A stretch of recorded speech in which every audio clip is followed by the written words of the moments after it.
It's cool. I mean, you know. So we are officially live. Wasted with Wise episode 8. Let me go ahead and turn this off first. So yeah, well, here we are, episode 8. Thank you for those who have showed up. Thank you everyone on the panel. And yeah, this yesterday I basically was gone because yeah, my niece got engaged, and well, yeah, this was really quick because like we officially found out of her engagement like a week before the actual engagement ceremony, and they're already getting married. They're getting married on like the second week of October and something like that. And I'm like, oh wow. Well planned out. That's I was nice. like, is there anything else that you've not told us yet?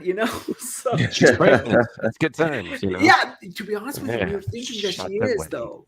I kid you not. I think like me and my wife were sitting we were sitting in the back and we were talking. We're like, okay, do you see a baby bump? I think she's pregnant. So yeah. So Oh man. There's it's engagement and there's elopement, and that's elopement. yeah, That's different. it seems Jeez. pretty, like bang bang bang Sudden? bang bang. Yeah. Yeah, it's like, and everything There's a is lot of very banging there. protracted. Oh yeah, there's a whole lot of banging. All right, somebody's banging something, right? So Now they are. That's for damn well, sure. yeah. Jeez, if they weren't before. But yeah, I mean, it's just the protracted nature of it all, right? It seems that as if that like something else is afoot. That's all I got to say. Something else is At least a foot. I not mean, right. maybe bigger. You never know. Yeah. Oh god. Oh, well, if she's already pregnant, then yeah, probably so. That's what she said. I'm throwing the dirty dad. I so, apologize for that. so wasted I- Go ahead. I'm just some tequila. Okay, so yeah, we are still waiting for several people to come in. I'm actually excited, thinking that Doom will be in as well. I'm also expecting Bushido and a couple more other people. Retro is another. Nelson said he might be a few minutes late, but and Cerebral obviously, and he's always fashionably late. So well, his ass is probably asleep somewhere sleeping. So. Yeah, he's just late. There's no fashion to it. Yeah, his archaic ass will probably wake up at 9 p.m. tonight, log in and say, "Oh shit, I forgot we had a show today." So yeah, but, exactly. Decrepit ass. Well, yeah, you heard this. I called your ass decrepit, so sue me, okay? Yeah. All right. So let's go. Let me go ahead and introduce our panelists. My first panelist has gone far, but unfortunately doesn't choose to stay there. Loke, how are you doing? Loke? I'm here. My mic just died. Your what just died? His microphone. My mic. Oh shit! Oh my fucking! Do you know what I thought you just said? What? Oh, my wife just died. I'm like, what the fuck? What are you talking about? Your wife just What? died. I you're- would you're- not be here. Talking to us at that point. I would like- not be here. I'm like, Yeah. wow, you're very cavalier about your wife being dead. So yeah, great. The fuck? Yeah. I I'd mean, stop on that jeez. one. Yeah, So, how I'm you great. My doing? wife is very much alive and kicking. She's perfectly fine. So is my daughter and most of my family. Just a quick FYI. How I'm doing? I'm great. I am overwhelmed with video games, and I'm looking forward to the end of October when we can all start attacking our backlog, and hopefully nothing big will come out before next year. Keep open. You mean to tell me you're not going to be getting you're not going to be picking up Mario Wonder or Super Mario Galaxy? I mean RPG or anything like that? Why you gotta play with him like Geez, like, oh my god, I don't know how I'm gonna do it. I'm just gonna have to, just control myself and not fuck no, of course not. Come on. Well, it's gotten to the point, like there's just so many games out there that it's gotten to the point where. Have you ever gotten in that situation where you have so many things to do that you don't want to do anything? So that's the mood I'm in right about now. Like, I'll log in. I got Baldur's Gate. I'm like literally playing Baldur's Gate. I'm playing Starfield. I'm playing what's that? Diablo What's 4 that? still? No, I've actually moved on to Sea of Stars. So I'm playing all I three of gave those up games trying to concurrently. finish Diablo 4. Yeah. Oh yeah. Sea of Stars, I'm on that one too. That's a freaking great game. Yeah, I mean I'm enjoying it, and it's just Yeah. that like I'm in RPG heaven right about now because Mhm. as you guys know, I'm a huge RPG, both JRPG and Western RPG, and right now, like I'm a pig in slop. Like there's just so Yeah. much out there, and there's just so much stuff coming, you know. So, Mhm. and sometime within the next few months, I got to find some time to play Spider-Man 2. I got to finish. I got to play Mario Wonder. I got to go revisit Super Mario RPG, the original one. I mean, I'm in love with those games, and then maybe I might be able to go back and consider my backlog. You know, so and that's. Speaking of backlog, sorry I'm late. I was off taking a log. I'm Yeah. sorry. I don't think you got enough branding going on there, Paul. I think you need a couple more sponsors, there, buddy. But it's good to see Speaking. ya. So, Loke. So, what are you drinking, Loke? Before I tell you what I'm drinking, I also want to share the games that I'm playing. So Nobody we can cares all about the games you're playing. wallow. Everyone knows. We No. know you're playing War. We know you're playing Starfield. We know you're probably playing Diablo. WRC. Or WRC. Did you leave alone Diablo or what? Did you finally get off? Yeah, I'm good. I'm good on Diablo. Okay. I recently started Corvus on my gaming PC, gaming laptop. Sorry, and today I started Army of Two because I was updating Starfield, and I'm getting so much nostalgia. It's such a good game, and so I this will sound confusing to people that don't know, but I've got WRC Generations that I got on PlayStation, but I also started WRC 10 on the Xbox. Mm-hmm. So Well, I can understand. That's that's my rotation right now. Pig and slop. excellent. All right. Okay, our next panelist is the reason why God created the middle finger. Cerebral Paul, how are you doing? That was my idea, by the way. I said, Exactly. He's like, yeah. Sounds like a good one. I'm not trying to tell you how to do your job, but let me show you how to accentuate it or something. before me, it was like they showed in the cartoons. Everybody just had 4 fingers. I said, we need a 5th. Just so we can do this, How you been doing, man? How's it? It's all right. What you been playing? It is what it is, and I've been playing Starfield, of course. Mm. Oh, okay. So, what are you drinking? Anything good? Coffee. Coffee? Nothing good because I don't have the money for good, so I get Bad. Oh, okay. Yeah. So So officially, those of you watching on the rebound, or those of you watching live right now, we did start a Patreon for this very reason. Apparently, all my podcasters can only afford dinosaur piss. So yes, in order to help them and alleviate their current Hey, just so you know, us dinosaurs don't call it dinosaur piss. It's just piss. Okay. piss, It's yes, just, exactly. But yeah, I'm just trying to. No, us Germans just call it Pisswasser. Yeah. Piss water. Yeah. That's right. So we all these guys need a desperate upgrade. I mean, David is. I would not say David needs any upgrade because like he's working right now, so he shouldn't be drinking anyway. So I don't know if he is, but oh well. So apart from him, everyone else sort of definitely needs a kick in the keister in this department. So hopefully, with the Patreons coming in, maybe one day we can. I can afford to buy everyone a bottle of something. So yeah. So but anyways, what games have you been playing besides Starfield? There's a besides Starfield. Now you're confusing me. Okay, I don't understand. There were games that they created before Starfield, right?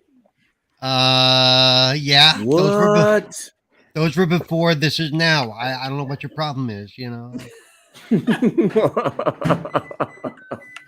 So it was like, what was it? BS and AS before Starfield. Okay, Yes. just to give Just to give you an Yes. idea, not my save file, but my time played on Starfield right now, 11 days, 11 hours, and 11 minutes. I'm not kidding. That's exactly what it says. 11 fucking days? How do you spend 11? Oh my god, 11 days? Oh my god. I'm ranked 2. You know who I'm behind? I'm behind Cold Eastwood. Okay. Oh, And you know what? And Cole has a head start on you. You know that, right? Yeah. Oh, actually, no, I'm not. I'm behind Cozy Beluga. Cold Eastwood is behind Oh me my now. god! I don't know how Cozy has that time. I have no idea. Cozy is 3 hours ahead of me. Cozy I is don't three, know how anyone has like this. 3 on my list. No, I think Cozy has Cozy must leave hers running. That's the only thing I can figure out. He said she plays on xCloud. I mean, somehow I managed to Stop already hating. have 60 hours, and I'm still going right now. Yep. So that being at 11 days, that puts me over almost at 250 something hours. Well, I'm also level 22 as well. Did Yeah, anyone else's parents try to kill him? My Oh, parents tried to I haven't done the parents thing, so I have. No, I haven't done the parents thing. I've heard so many different outcomes for each thing. It's like I can't wait to go back in again. At first, I was like, "Do you really want to do a new game? Plus, you just got finished doing this." Yeah. Then I found out that there's other factions I didn't do. I did the UC. I didn't do the whole. Wait. How'd you get through the entire campaign without doing UC at all? I'm Well, I I did the this Crimson. campaign, my first I did the playthrough. Crimson. Yeah, I did the Crimson. Whatchamacallit, Fleet. Oh. the fleet. Yeah. Yeah, and You then know, I did the yeah. Star. Yeah, so I didn't. So I didn't do UC because UC was using me to infiltrate the Crimson Right. Fleet. Yeah. So Like I made it through my first playthrough and hadn't even seen or heard of a Terramorph. Oh. yeah, me either. No, I didn't either. Yeah, I didn't either. I'm almost finished this playthrough finally because I was BSing around so much. Oh yeah, I just jumped right in. Good day, fellows, fellow gamers. Paul, Jim, Nova, David, Oh. Lock, And how, How's it going? Wise, well, let me give you a full introduction. You know, this is Practice. okay. So this guy, our next panelist is the only man who has a face that could make an onion cry. Bushido. Oh. Wow. Messy. That's messy. That's deep. Mm. That's real zesty. Oniony, right? So what you been playing besides Starfield? No, my I ain't gonna lie, I love that one. No, listen. That's I can't believe you asked me that.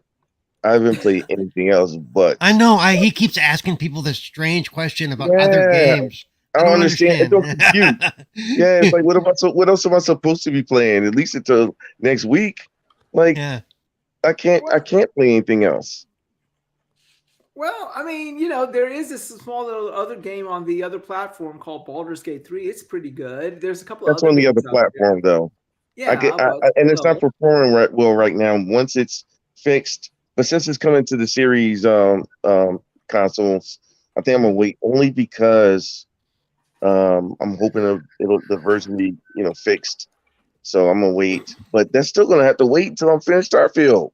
Like how many games I got pre-ordered? I got what's the other one too? Alan Wake 2, and I keep looking at that, and Spider-Man, and I keep looking at that one, and I'm like, when am I gonna find time to play those? Well, that's the fundamental problem that we all have. It's like, just now we got just a glut of so many games that there's really Good games. The time is the good games and Yeah. involved games that really require a massive marriage of time, and I just don't have it, Yeah. And I said last year that this was going to happen because of the desert we had last year. I knew this was going to happen this year about this time, actually. I thought this would be a good year, but I didn't think this would be like a top 3 of gaming all time. Like this has been a crazy good year for excellent games. The last one was 04, I think. And then it was 2011. I think of the 2 years. And then this year right here has just been immaculate. And then I can't even wait to get to Sea of Stars. Like I don't even know. Stars is excellent. I heard. I was really hyped for it, and I thought the date was going to be before Starfield, so I thought I was going to be able to get it in, and that was wrong. What was that, David? David, you were saying? Oh, maybe he was talking. No, Oh, this is no, I was just going to say it's this year certainly on par with 2011. I don't think if it's going to be 1997 though. What's 1987? I forgot about that one. Then what was released in 97? The 97 had all the. So that year's when the PlayStation went global, and they had the Super Nintendo and the N64 and all that other stuff happening as well. Okay. So we had like Final Fantasy VII, and crap, what was the other? Yeah. There was a heap of JRPGs that came out in '97, as well as a heap of other stuff. Okay, Right. Yeah. Okay, I got to do research on that. Hargeet was in a party with us before, and he ran off the 04 and 2011 list, and the 2004 list was so amazing that by the time he got to the end of summer, I thought that was it, and I was like, "Yeah, that's the winner. That's the best game year ever." He was like, "Oh no, I'm not finished yet," and I was like, listen, we literally all said, "Stop playing." Seriously? He was like, "No," and he read off at least 10 more games.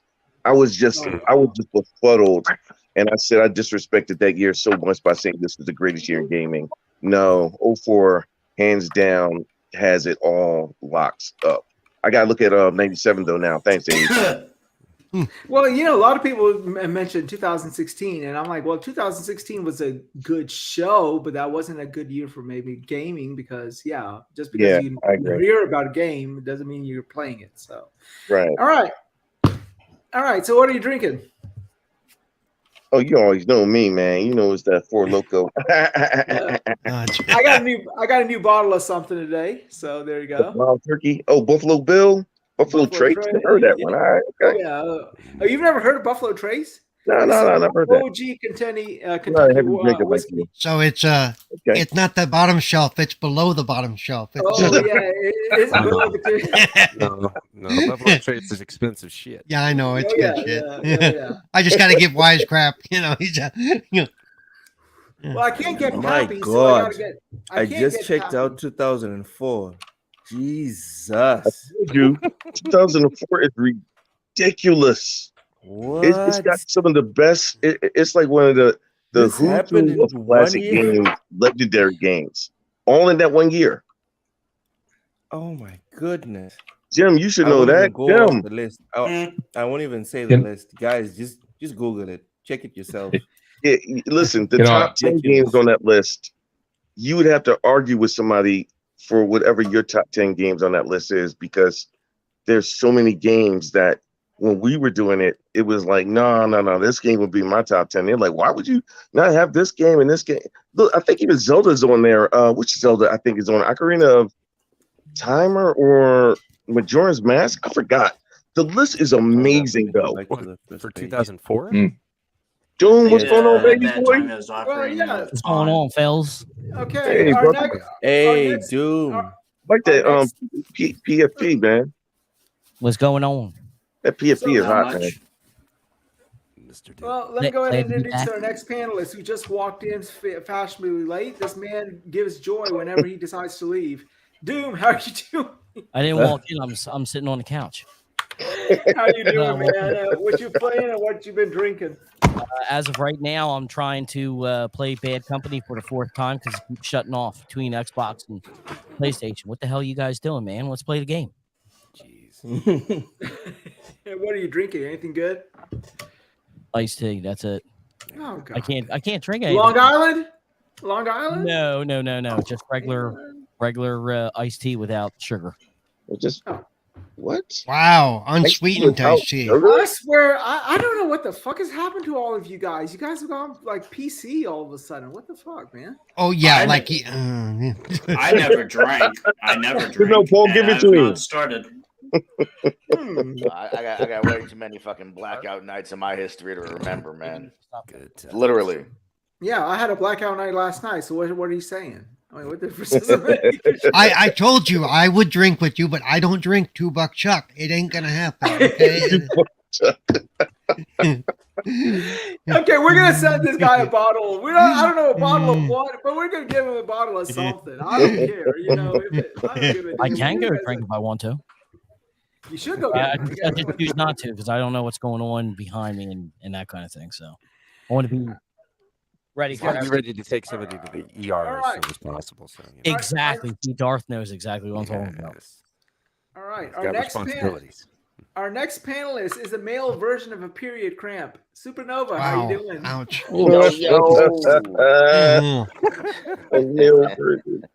I'm doing all right, man. What you drinking? What you playing? I'm drinking what the kids call Faderade, just vodka and Gatorade. And what I've been playing, obviously, is some Starfield. And then, as gay as it may sound, my nephew's been over and he's been having me play fucking Slime Rancher. That's a good game. It's actually not bad, dude. Yeah, I was surprised I too. thought it was going to be some dog shit, and I was like, damn, there's actually Yeah, some so did I. mechanics in No, this it's actually shit. really good. Yeah. It's not for me, but a lot of people I know really enjoy that game. I mean, I mean, it's just like Minecraft and those other games where there's all kinds It of is. systems It is. and shit. No, You gotta Slime learn Rancher is the everything, best. Take an edible, then play Slime Rancher. I guarantee you, you'll have an out of body experience. No, take an edible and play Bug Snacks. ladies and gentlemen, this person is teaching your children. Yes. Hey, Wise, when we get a chance, I gotta tell you about how I accidentally got high this week for the first time in my life. Accidentally?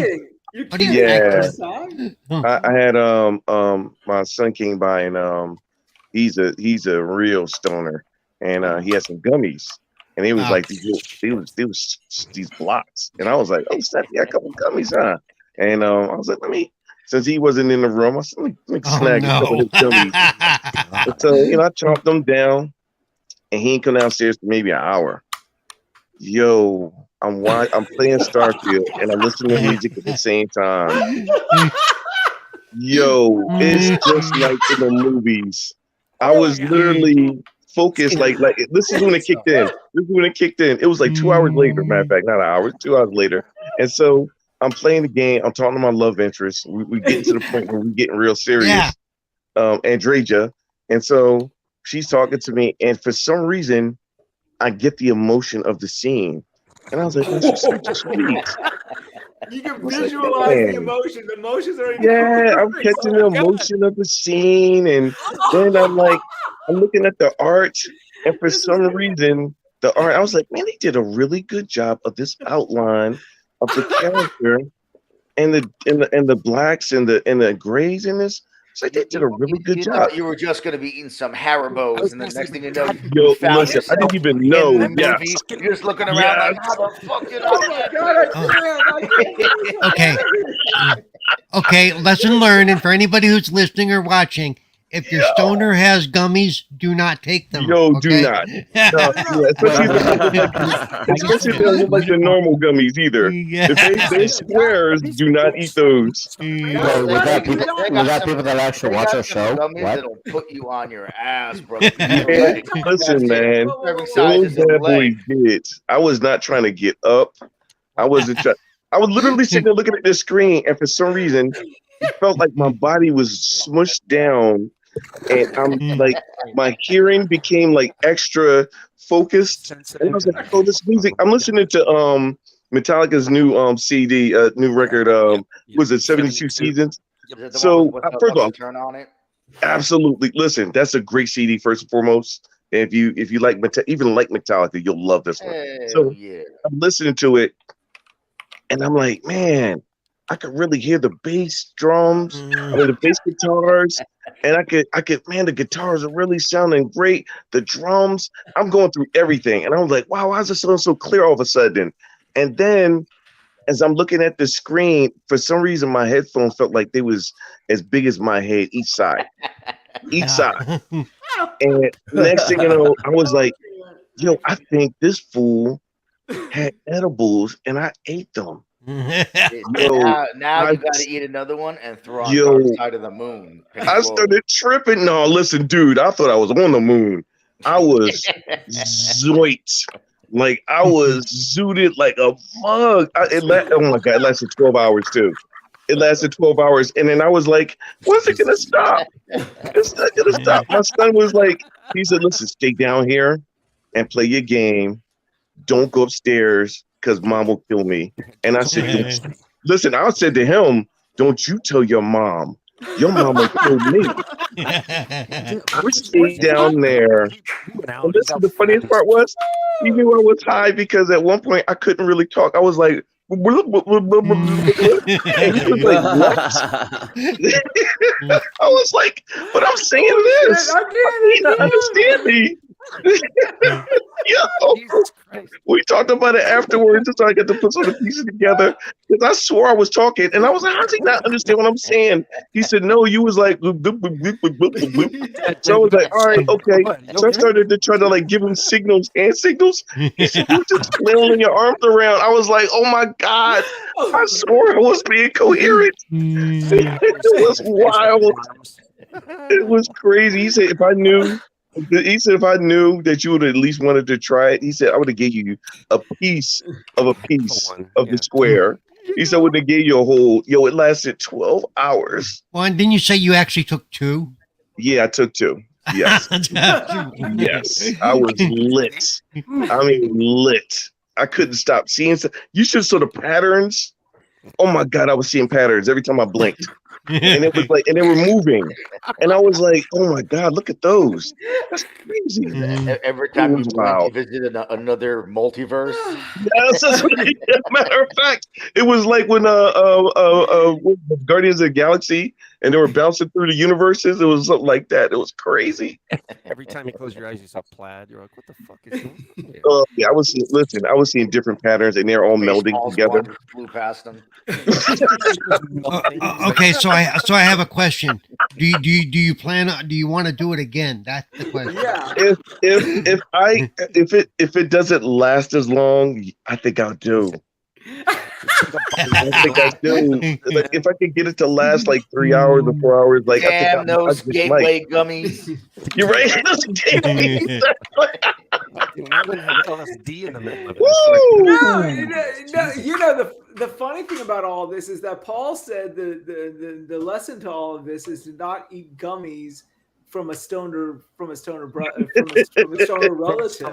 My lesson in all of this is to play Starfield while stoned. I'm like, that's a better experience than I'm having. Yes, it was a wild experience. At some point, I actually stopped, and I was like just admiring like the space, and I was like, they did a good job with space. Look at this. Listen. I even got so obvious. I was like, it's stars out here, and they're bright. And there's actually a sun. I'm impressed by the vast blackness. Right. I'm impressed by the endless void of space.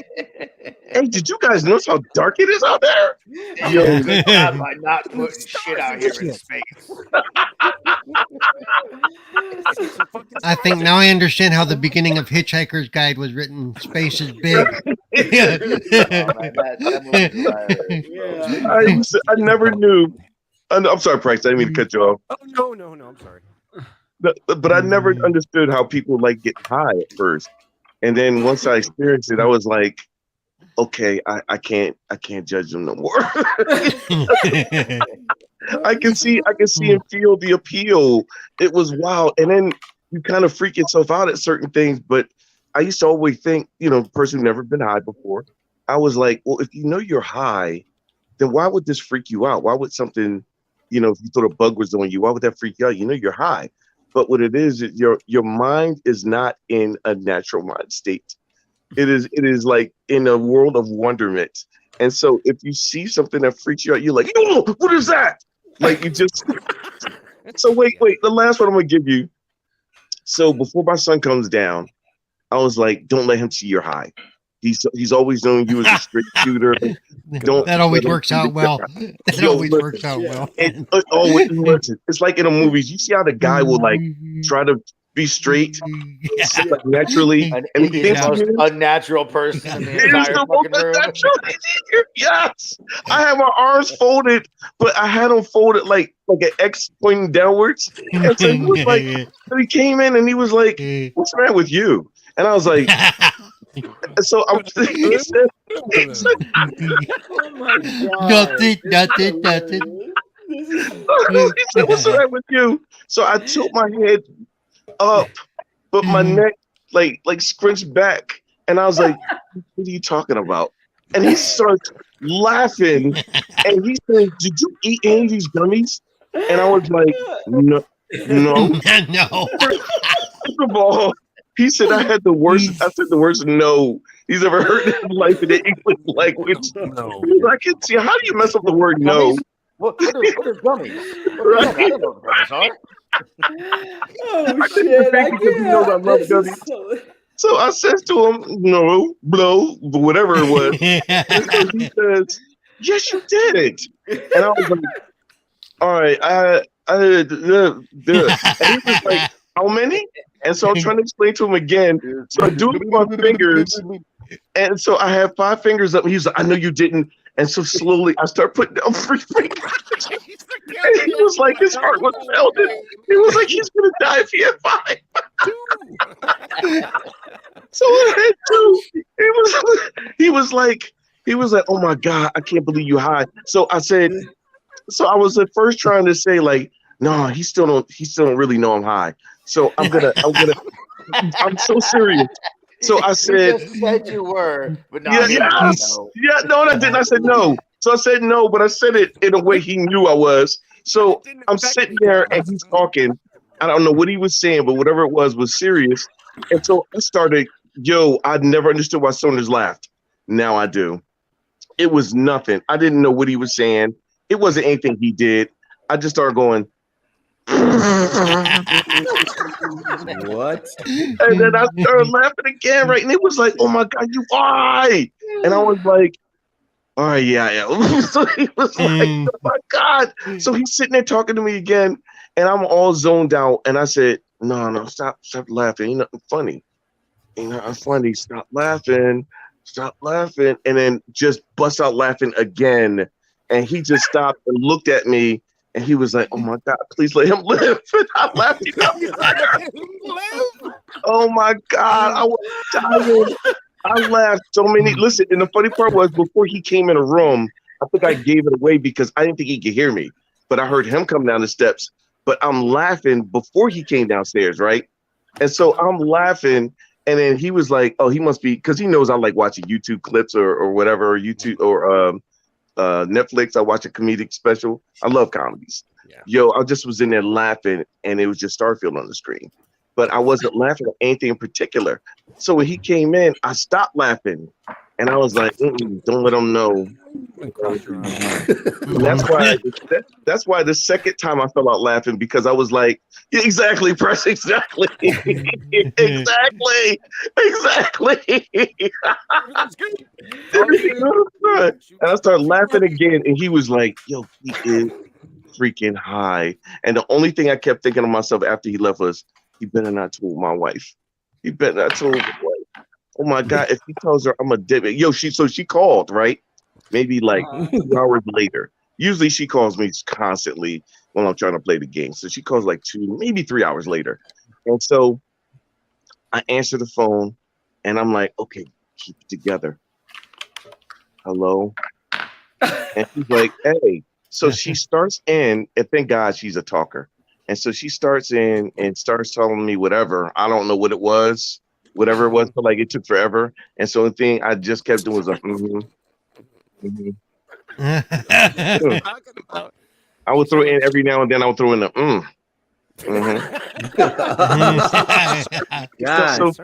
So finally, when it got to the point where I had to speak, I was saying, I don't know. I think so. But listen, this is at the point where finally I could be slightly coherent in speech. And so I was like, yeah, I think so. We'll talk about it. And she's like, okay. And then so she goes on to something else. What? And I'm starting to dip now. I am literally starting to melt into my chair. I am so serious. It felt like I was melting. So I said to her, I said, hey, I was sleeping when you called. Let me call you back. And she said, oh, listen. So she goes, yeah, oh. And by the time she says, oh, I pressed the button to turn the thing up on her. Sleep. I was like, oh my God, I am going to sleep. I'm melting in a chair. And I woke back up. It's like 1:30, and I was finally coming off the high. And I was like, yo, that was amazing.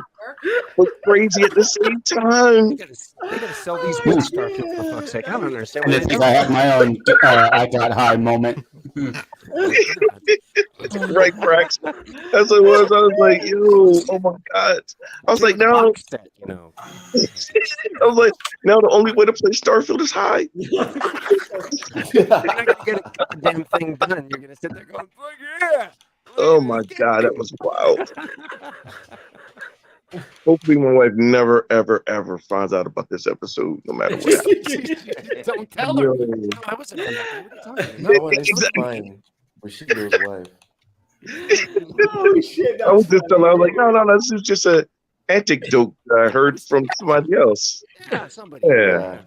Sure. Marcus was telling me about his family. That was him. That's what he was telling us. Actually, being honest with you, a lot of these games are actually when you play some of these games high, it takes it to the next level. There was that game that was on Game Pass. That's the Artful Escape. Is it the one? Oh yeah. It's a good game too.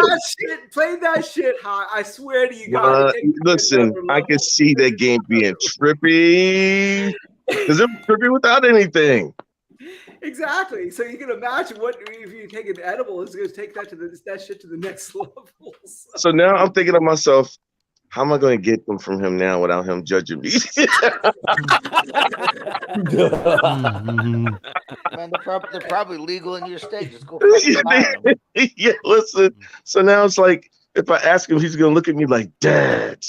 And I'm like, oh, my God. So I don't know what to do. Well, just remember to use the phrase, I learned it from you, son. I learned it from you.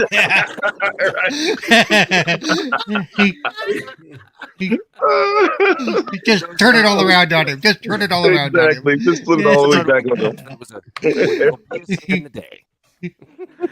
Oh shit! Oh my God! That was a hell of a story. I'm sorry to say that was. Yeah, good. it was wild. It was wild. Okay, so this episode brought to you by Delta 8 Gov. I'm just kidding. We say brought to you by Haribo. Yeah. Shipping some different ones out there. Sponsored by Celebrity Rehab with Dr. Drew. Yes. You like taste and feel the rainbow. Yeah. Exactly. At this point in time, go ahead, fuck the rainbow. At this point. More of them you will. Okay, our next panelist, maybe he too also is playing Starfield High. He actually got a chance to see himself in the mirror for the first time the other day, and now he's suing his parents. Darth Praxis, how you doing? He's suing his parents. Drawn out battle, you know. How you doing, man? You're not. Yeah, well, not it's the countersuit of we didn't want you either. You know. Nothing but love both ways. Yeah. We tried to kill you, and you're still here. Yeah. As soon as I came out, they dragged me back in. Before you were born. What? They said the hanger would work. God damn it! Oh, ouch. Oh my God. Okay. None of you guys have a right to say anything to me anymore about what the shit I say after that remark. Okay, that's all I'm gonna say. After that fucking remark, I got carte blanche. Okay, I'm saying. It's a J-shaped. Shit. I don't want to hear it. Okay, that takes. Oh, that's terrible. Oh my God. Yeah. So this episode brought to you by the Wellness Clinic.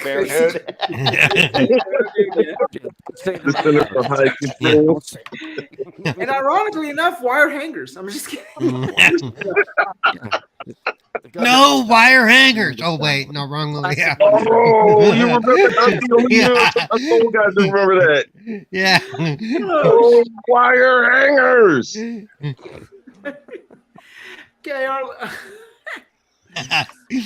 our last panelist is clear, convincing evidence against evolution. Jim, how are you doing? I'm doing about as good as it's gonna get. I wish you've been playing anything good. And are you high, basically? For no alcohol, drugs, or any other substance found. And I've just been playing Starfield. Already 60 hours in and level 22. And yeah. How's that glue addiction? You getting off of that? I tried Elmer's. It didn't work. I was trying to see if I could find a different brand. I got it. It didn't stick, huh? Nope. Well, let me go ahead and take this chance to introduce our guest tonight. One of the two guests. The other guest was supposed to be showing up. I don't know what happened. But this guy played Starfield so much and basically romanced all of his characters so much that in real life he developed a necrophilia fetish. Oh. David Faulkner, how you doing? You almost said David I Jeffrey. don't know how accurate that was, but yeah, I'm doing well. How are you? I'm doing good.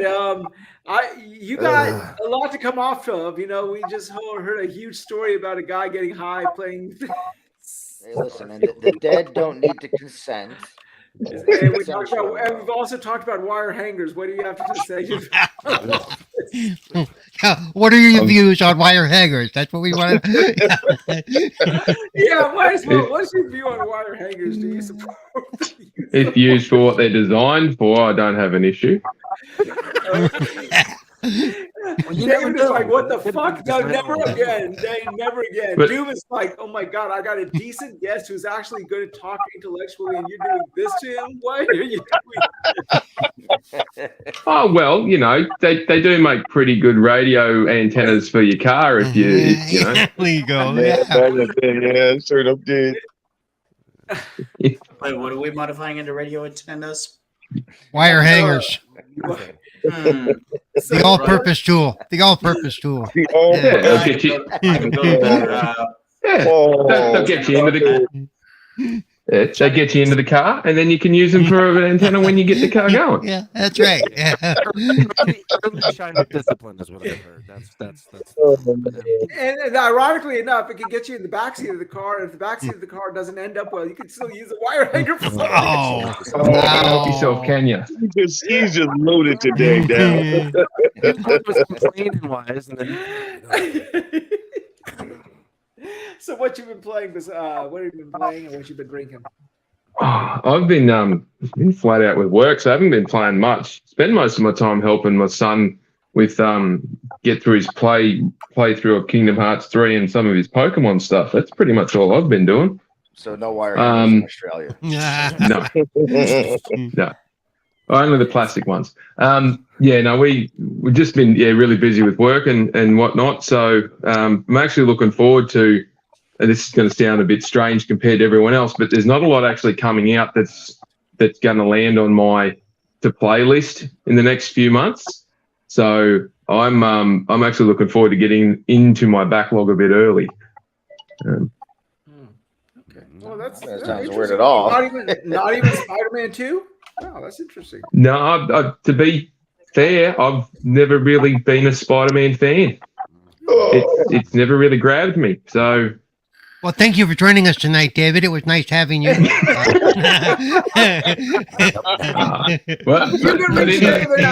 fucking. Yeah, that's the end of it. That's the end of it for me on Twitter. I'm sure of it.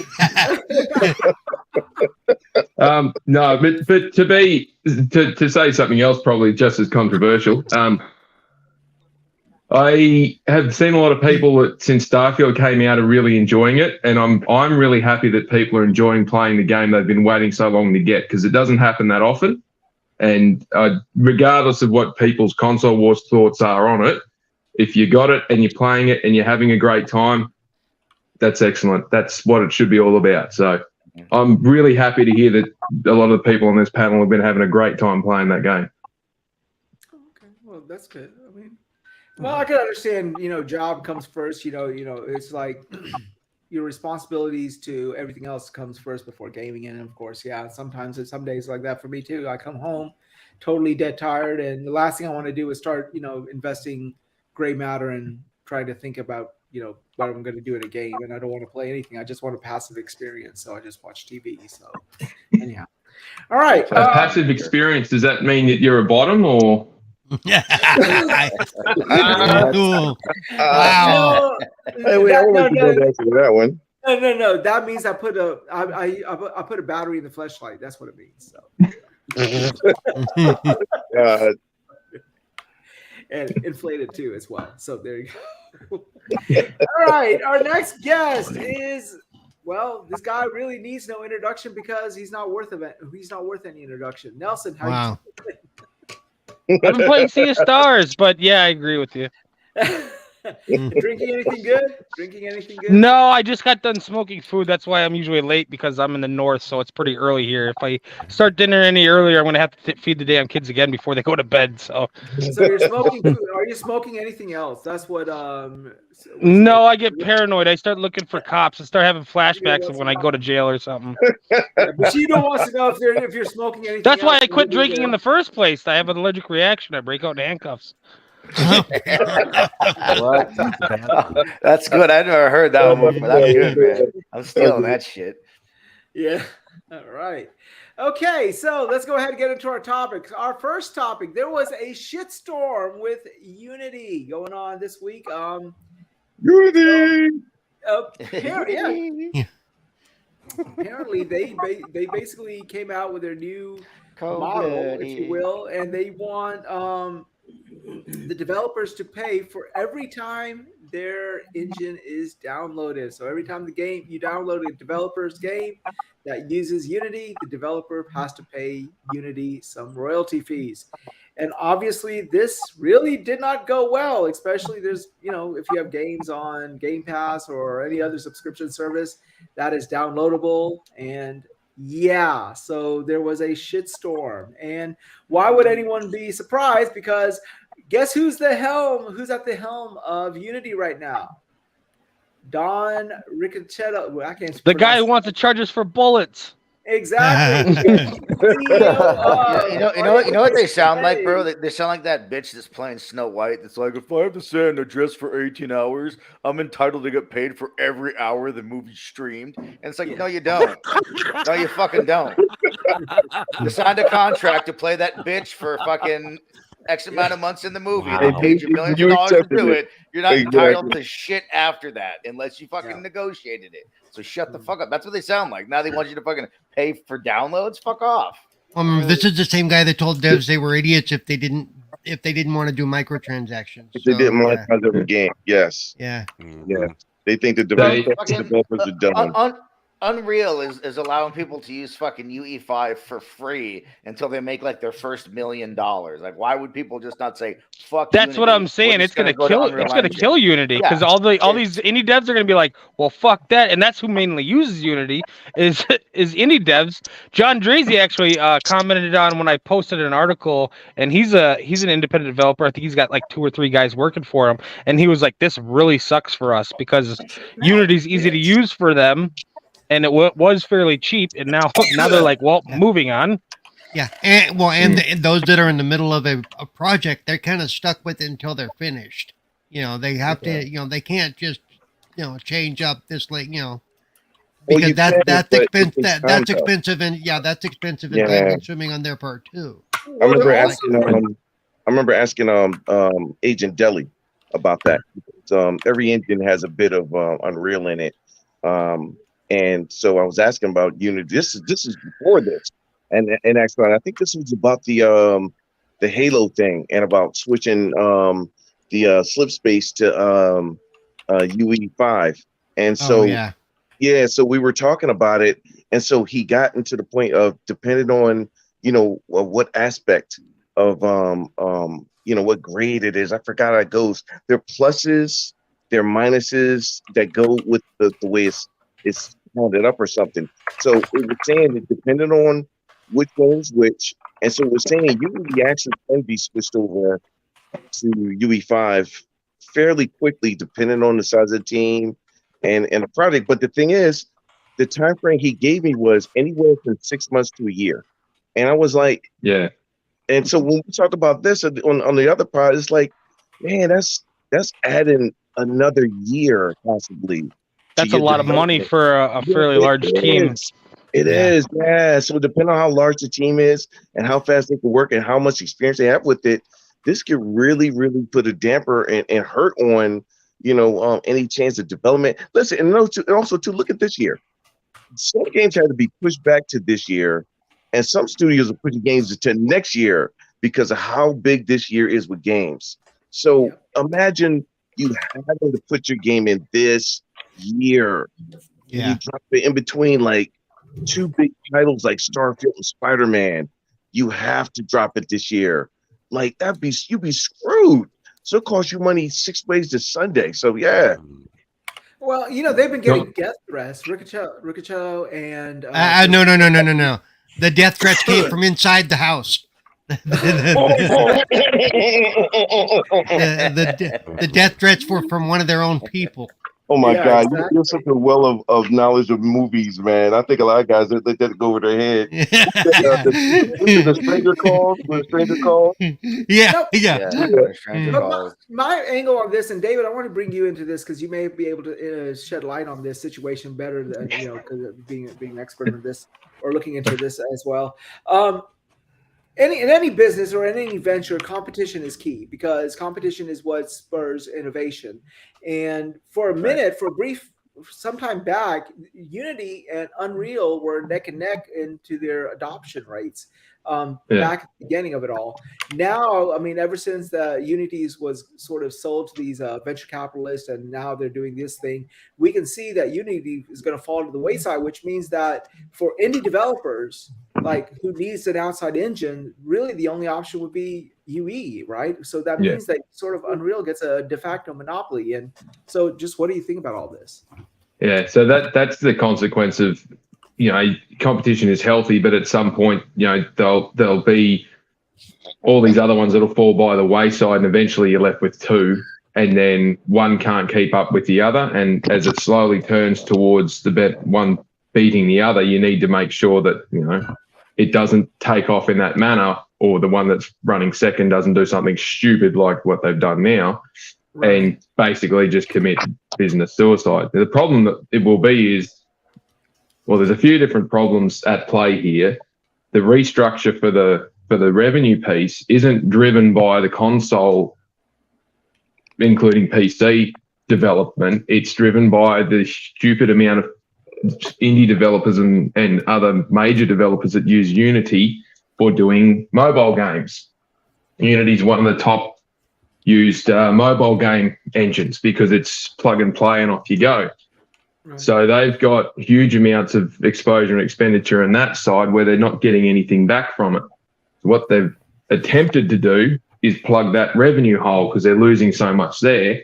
But in doing so, they've inadvertently done a shit job of communicating it and even implementing it, designing it, that they're going to slam a heap of indie developers in the console space. Now, the reason why Unreal Engine or Epic is able to cover off on their structure is because of how much money they make out of their game front and Fortnite. So they're in a position where they can eat that loss to a degree. Unity can't. You look at Unity's financial performance over the last couple of years; they've been bleeding money, like big dollars, ever since the venture capitalists bought them out. They've gone through 2 restructures, and it hasn't stemmed the tide. So they're in a zone now where if they can't turn around the cash flow issues and become the engine actually becomes profitable, it might get to a point where it's actually not sellable. So they need to be very careful. They're in a zone where it may be that it's just more feasible to just turn Unity off and not try and sell it because that's the cheapest outcome. And venture capitalists are absolute sharks when it comes to that sort of stuff. They will turn stuff off. They will kick people out. They will just absolutely shred departments up because they want immediate results. They're not interested in, long-term turnarounds. They want instant impact. And to the point where, this is why it's what's going on with Embracer Group seems so dramatic to a lot of people. But, I've watched and observed and been involved in venture capital programs and they bought structures up before. so many people. I mean, you got to pay all these people. I mean, well, that's the thing. They don't want to. They've bought up all these people and all these games. But 18 months ago they had control of 250 plus games being developed, and within 12 months they've trimmed that back down to 40, sacked a couple of thousand people, and on all the rest of it, because they're getting rid of the expenditure but maintaining the value of the assets. And a venture capital program or project is usually a 5 to 10 years minimum. The plan is buy it all up in the first 4 or 5 years, strip out all the costs and restructure it, and then in the last couple of years, position it so that it's sellable for a massive profit. Whether it makes money throughout that 10-year period doesn't matter, because they're aiming for a target at the end when they sell it off. That's something of what's going to happen here with Unity. If they can't get it sorted out really quickly, profitability is not a big thing, but if they can't turn their financials around and actually make it worth something, they'll just shut it down and they'll write it off as a bad investment, and they'll move on to the next thing. Because remember, these venture capitalists aren't playing with their own money. They're using pensioners and other private investors' money to come in and do this with. So if it falls in a big steaming heap of shit, it doesn't worry them. They got paid on the in and paid on the out. And don't get me started on the idiot they're running that thing at the moment. If he went to jail, it wouldn't be too soon. That guy's hopeless. You mean Riccatello? Yes. That guy couldn't poke himself in the eye if he had his hands in front of his face. He's so useless. Well, he was the CEO of EA for the longest time too. So well, not in a good way though. I mean, I think during his tenure, I wanted to fucking break down the damn doors and beat the hell out of him. Yeah. So that he's of the ilk of the fastest way to make $1 million is to start with 10. Start with 10 and then blow 9 of it up the wall. Well, my concern in all of this is this. Let's play devil's advocate here and say things do not. This is not an answer to their financial woes. In fact, I think it's going to make it worse. And just say, for example, that they do end up quote unquote shutting it off. Well, twofold question. Number one, wouldn't they be much more inclined to sell it at a loss than even shutting it off and getting zero? And number two, if they do shut it off in its entirety, what does that leave? What does that leave any developers? Does that mean that they're pretty much beholden to whatever Epic wants them to do? So, to a degree. So the answer to the first question is selling at a loss versus not selling it at all. Remember, there's costs associated with selling it, and they've got to find someone to buy it. So similar to, and it's an overreach example, but it's an example nonetheless. Look at all the regulatory stuff that went on with Microsoft buying Activision. If Unity was trying to sell their engine to someone that's already in the space, they will get in the current environment will get a very similar response. We can't have one of the big ones being sold to another one of the big ones because it'll create a monopoly, and there'll be people that'll scream about it. So that makes it difficult. It's just easy to just go, nah, shut it all off and all the expenditure stops now, and we hold the proprietary information to ourselves, and then we just keep that on our balance sheet basically as something to pump up the value of it as a whole. And then when we sell it, someone else can dig it up and use it then.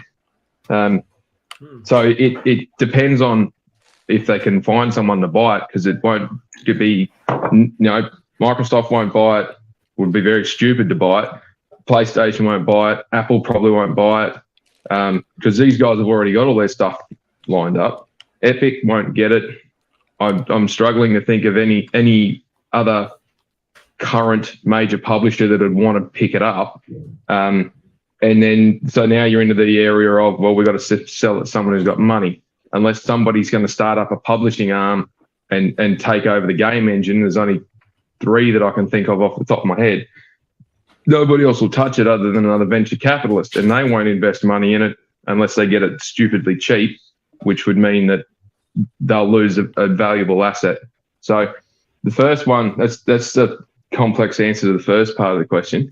Second part of the question is, it may or may not lead to an increase in competition for Unreal for the fact that since this stuff came out, there's 4 or 5 smaller engine makers, so to speak, or engine providers that have already said, "Oh, we'll do a plugin, bring it across, bring your games across, and we'll be right."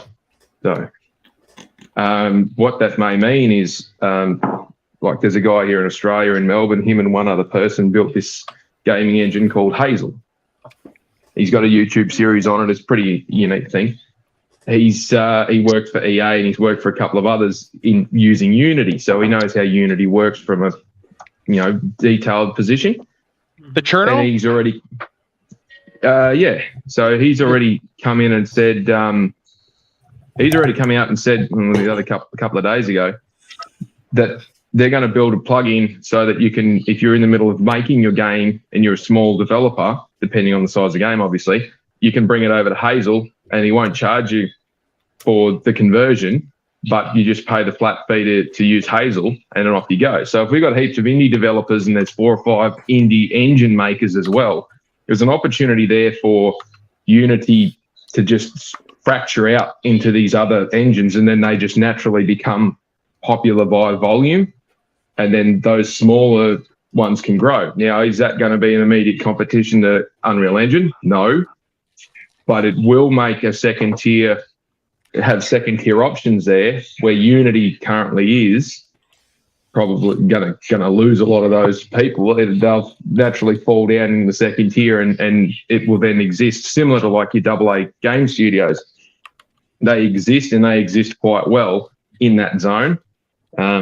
But how do you compete against Unreal being an open source, open to everyone else? Well, Microsoft could show up and offer one of its, the Bethesda engine as an example, or PlayStation might make the Decima engine available, or not even the Decima. They have like 8 engines. They might even be able to sell out one of their old ones that still look better than most of the stuff coming out today. Yeah. I mean, they've got tons of engines. Yeah. Or EA might, with its new Private Works division, they might have their the engine that they used to do Frostbite's getting kind of old, but Snowdrop Activision could possibly do Snowdrop too, or Bungie could license out theirs as well. Yeah, there's opportunities there to get into that space now if one of the major players does disappear. But what will end up being is there's options available. It's not like it'll just, if it goes away, that they're stuck. So, and that's where the competition piece comes in of, do we want to go with Unreal Engine and Epic, and that cost structure and that exposure works for us or not, versus do we go with a smaller one where we can get a more intimate relationship with the engine builder, which means we can get more out of it to do what we want with our game, but we're probably not going to get the exposure, and then we've got to do a separate deal with a publisher somewhere. So there's business decisions all up and down this, but the minimum impact, as we were saying before, is 6 to 12 months. That's a minimum. Some of these things could be an 18-month impact, and it actually might kill off some games that are currently being built with Unity. So, yeah, another part. The fact that the downloading thing is absolutely, first of all, I think it's illegal, because when you signed a contract, I highly doubt anyone signed a contract that said that was a possibility. So that's a legal fee waiting to that's just waiting to happen. That's going to happen, because I would guarantee that was not in the contract. They've already pulled down their terms of service off that. Some of the devs have said all of a sudden that page was gone.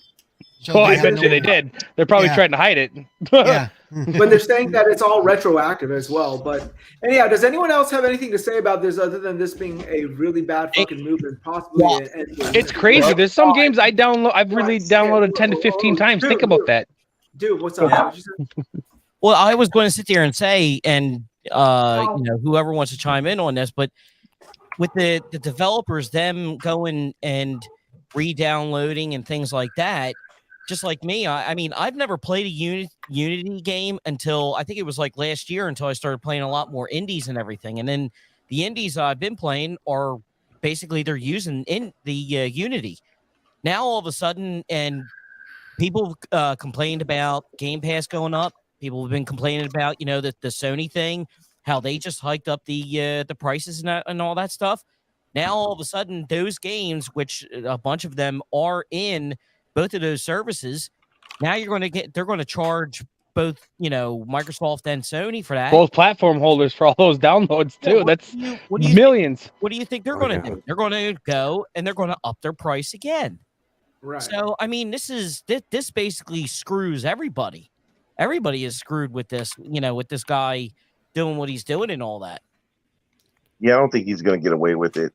If I was to say I ain't using Unity to develop anything, fuck that. I'll go with something different. And even if so, I don't think that it would go through lightly either. I think that you would have to go through court. I don't think anybody's going to let this one slide. I don't think this is going to be one you just implement and then everybody's like, oh man, that's messed up. No, I don't think because listen, anytime you want to retro to it also, which is also illegal because you have a contract in place and now you're trying to say that the other contract, well, it was good for this, but I want more from that now. And now you have to give it to me. No, I don't think that's going to fly. It would fly with me. The sad thing is the damage has been done too. No matter what they do now, the damage has been done. Well, and they did issue a response, and in it they stated that they acknowledged the confusion and frustration we heard after the announcement. They said that the issue of repeated installations per game, writing only the first installation of the game by a player will be subject to a 20-cent fee. So, yeah, right. Listen, that's what they did after they tried. The only thing that says is like, look, we're just trying to clean up the image of this, but at the same time, we still want that money. Oh yeah, of course, of course. Well, they need it. It's not that they want it; they need that money, or that thing is going to just go away and really soon. This is not the way of getting it. I don't see how this is going to benefit them one iota. In fact, I think it's going to make their financial woes even worse. Unity is going to go from being one of the most popular indie game engines to no one gives a fuck about it anymore. You might as well just shut it down at that point. Yeah. And that comes from the lack of investment that they've put into that engine over the last couple of years again. Yeah, because it hasn't since been hedge funds upgraded bought it, they don't want to put anything into it. Yeah. So they're going to kill off their indie developers. The issue that they have is it's going to destroy their relationship with indie developers and mobile developers at the bottom end for the sake of trying to make it attractive to the top end, which has the money to spend on it. But they're not going to buy it or buy into it because they haven't updated the damn thing in forever. And Unreal Engine isn't used much at all, from my knowledge, and what I've been able to ascertain in doing mobile game development. Yeah. But what Unity would be competing against in mobile game development, they're going to get absolutely pantsed by it. So they're on a hiding to nothing with this. And they're trying to change their customer base, and they just don't have the product to sell to the high end. Well, and it's even worse. It's even worse when you look at the subscription stuff, because they're trying to take a bite out of the front end with the developers and then at the back end with the platform providers in an attempt to, basically take two bites of the same cherry. And it's just not going to work. They're trying to apply a financial management model into basically a production line business, and it ain't going to work at all. And you think Microsoft's going to eat the additional cost when it's not in the contract?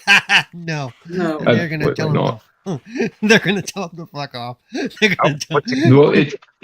creates a really complex situation though, because there are games that are being funded by Microsoft to an indie developer that is using Unity to put the game in Game Pass. There is a delivery requirement of that funding.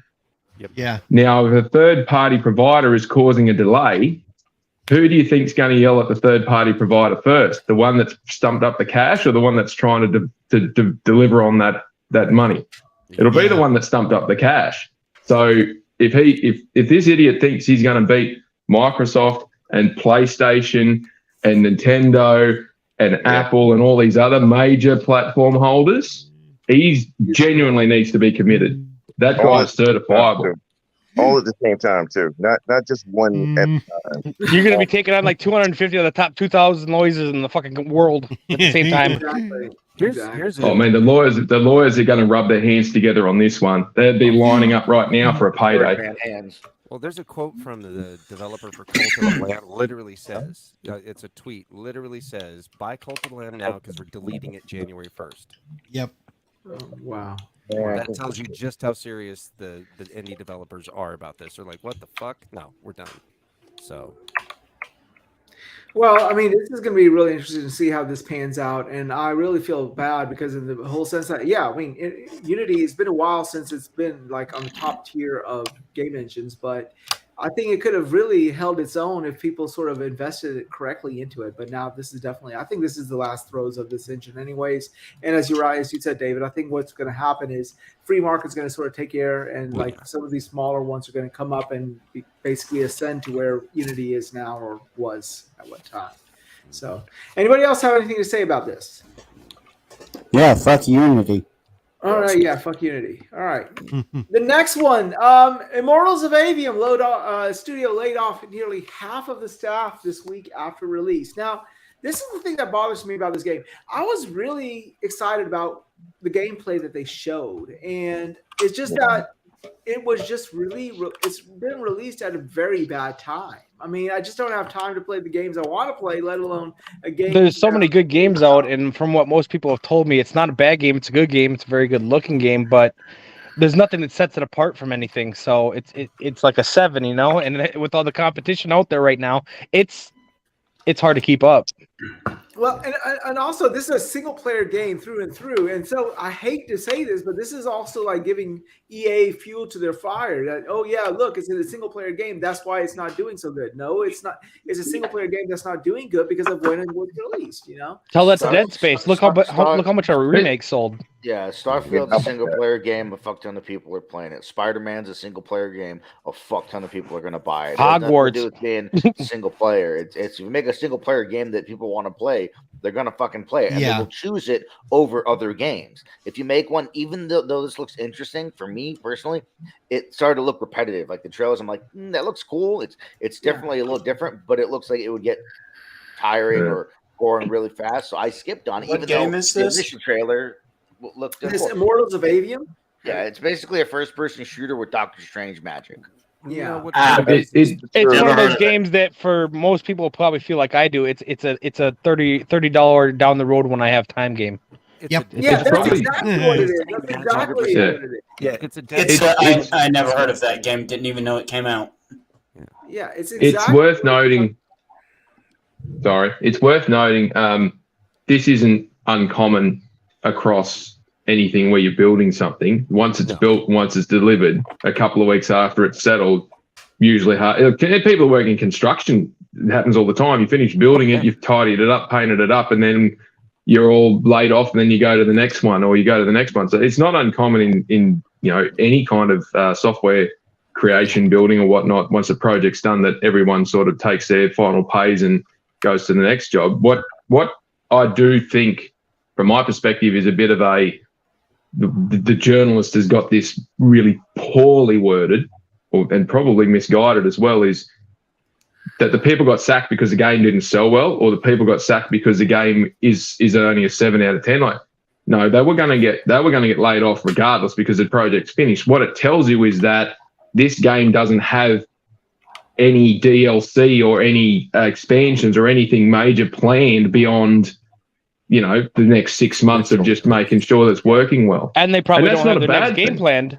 So that's right. They're not going to pay 80 people around to come up with their next idea when they don't, and pre-development, when they don't have the animator, they don't have anything for the animators or anything like that to do until they have a structure built. So, and most of the people aren't going to sit around and wait to be shown something to do. They'll go and work on another project. Because remember, these are not just, they're not production line workers. They've got a creative undertone to what they do. Animators like to animate. Designers like to design. Story writers like to write stories. Like, you don't want them sitting there doing nothing, because then that to just have a workforce that is really upset. So some of them might come back in 2 or 3 years, but there's nothing for them to do now. But you can't afford to have someone that's sitting on payroll for 2 to 3 years to get to a point of a game where that you have a use or a purpose. Yeah, exactly. So I mean, there's multiple different facets that people will talk about. I just think that the person who wrote this story is really reaching really hard, because once Spider-Man 2 comes out, I guarantee you nearly half that squad, if they're not shifting over to the next game, there'll be people that'll get laid off. Because it's happened heaps. It happens all the freaking time. Oh, yeah. So you say this article is a nothing burger of sorts, basically. Well, it's not when they write kind of because they don't have a publisher, so they don't have another project to go work on right now. Yeah. Like with say like Insomniac, you see a lot of people moving over to Wolverine now because they're probably getting close to the stages where they're going to need those skills for the people that worked in the mid to the end of the game now. But the people that were working on the beginning of the game, you know, they worked on Spider-Man 2 at the beginning of the game, and then they moved on. And you know what I mean? Because games are done in parts. And if you're not a part of that part, you know what I mean? There's really nothing for you to do. Darth, what you were saying earlier? You were saying something? I was just saying, you know, there's always more to it. It was like David was saying. There's many more facets to why something didn't work out. There could be. There's a whole bunch, and when you know somebody in the game journal industry is like looking at it from one point, and saying it was just one thing that did it. You know, that's immature. It's not a really good take. The other thing is, how much did the game cost? I mean, what was the budget for it? And if the budget isn't, you know, if it was too big and they didn't make a lot of money back, that's going to make them draw back and go, oh, man, we shouldn't have spent the money. There's a lot of different things that go into it too. So we got to do something a little smaller and make something more successful off of our next project off of a smaller budget and build off that. Especially if they lose a bunch of money. Yeah. But you know, the thing is this though, and look, let me go to you to this. It's one of these things that this is a new IP. Okay, this is a new IP, and these days and times, a new IP needs, I think, a couple of games going before it really grows into its own. I mean, if you look at, let's just say, for example, Uncharted 1, when it first came out, was not the stellar, massive commercial success that the latter Uncharted became. I mean, it sort of became an iterative process. Same thing. Yeah, the first Uncharted was good, but it was not anywhere near the next few. Yeah. I mean, and this is what they do. This is what game publishers do. They'll go in, they'll release a proof of I hate to say proof of concept. They'll release their first iteration of this game, and then they'll go back and they'll say, okay, what worked, what didn't work, and reiterate and come out and maybe make it technically what it really is. You see it with a lot of teams that start doing something new, like Respawn. Like Titanfall was good, but it wasn't that great, and it didn't sell that great because a lot of when they released it. But Titanfall 2 was fucking fantastic, and you've seen what they've done since. Because the team has talent, but when you're working all together at one time on something new and somewhere else, it takes a little time to. It's usually the second game. The first game is usually good because there's talent, but it's not where you want it to be for the talent that's there. There's a cohesion, you know. Titanfall 2 may have had the greatest, if not top 3 greatest. It was fucking fantastic games I've ever played in my freaking life, and I had the game for a couple of years, and then finally one year I was like, you know what, I think it was last winter, I was like, you know, let me beat this game real quick and get it off my backlog. And I was so pissed at myself that I wasted all that time. I did too, and I played a little bit of the multiplayer, and it's kind of dead now, but it's like, what was I doing when this game came out? You know, like I was like, what was I doing with my life? Exactly. Why was I not playing this game? This is better than all the other shit I played this generation. It's fantastic. That game was really great. I now understand why a lot of people were saying that, hey, man, I hope they make a Titanfall 3. And I was like, why is everybody so hyped about that? Now I see, and I agree. I think a game needs to get its legs first. And then after that, it needs to get enough. A team needs to build cohesion and learn off of their first project together. Like Outriders to me is a good concept. It was slightly poorly executed, but it was enough to get me interested in and playing it. And so if a sequel came out, oh yeah, I'd be hyped for the sequel, because I would figure that you would get everything right in the second iteration that you didn't get right in the first one. And even though I enjoyed the first one, I think that it would be a lot better once you get a chance to really see what you did wrong and then right those wrongs. Yeah, I agree. Well, it's like one of those things that, like, if they announced a Guardians of the Galaxy 2 right now, if Eidos Montreal did it, and it was basically Guardians of the Galaxy, like the first one, but I honestly don't know if I trust it with Embracer Group publishing it, though. I just I don't really know with them, the first game was literally game of the year contender. Right. Oh yeah. Right. It literally Right. was. It was in my top 5 for the year. It was fantastic. Yeah, absolutely. Absolutely is in contention for me. It was fantastic. The writing. This is the first time I ever The played a game. soundtrack. The writing. Oh, listen. Zero I'll to get that. hero. I love that shit. I could get to that after the writing. The writing was so freaking everything. good. That Right. anything else was like secondary. Like it was just so good. Well, and take the voice acting that they basically Oh, was. yes. It was equivalent to what the films did with the acting, and they did amazing with that. It was incredible. Yes. Yeah. No, And then no one. incorporating No the one. songs into fighting. That was insane. Yeah. Yeah. All right. Well, let's go ahead. And unless anyone has anything else to mention about this topic, we can go ahead and move on to the Well, next I was just game. gonna say one thing about Titanfall was EA helped kill that game because they launched Titanfall 2 in between Battlefield and Call of Duty. Like you basically sent it out to die. Oh, well, Yeah, it's- and it's Titanfall 2 is a still- great game. It actually had a good Yeah, it's single better than player both aspect those to other it. games that Yeah. came out. But It's when you still got two okay. major franchises like that, you're sending it out to die. You should have launched it in the spring or something. It's still alive in spirit, but that's Yeah. Apex Legends. Yeah, And everyone's played it 4 years later and is like, whoa, what the hell? Why did I miss this? Yeah, exactly. It's too late. And they killed Anthem off before they gave it a chance to grow at all. Same. Agreed. That's what Immortals of AVM. I is. liked It's Anthem. just- They just didn't. this year's They Anthem. threw it together in 18 months.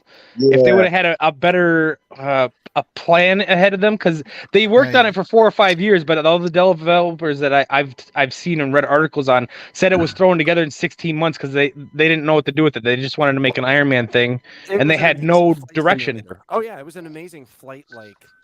The combat was great. The mechanics were great. There just wasn't much to do. It's like I finished the game, and it's a multiplayer game, and it was like, what do I do now? Well, the thing is, other games. I mean, what other games were like that started off slow and ended up doing well?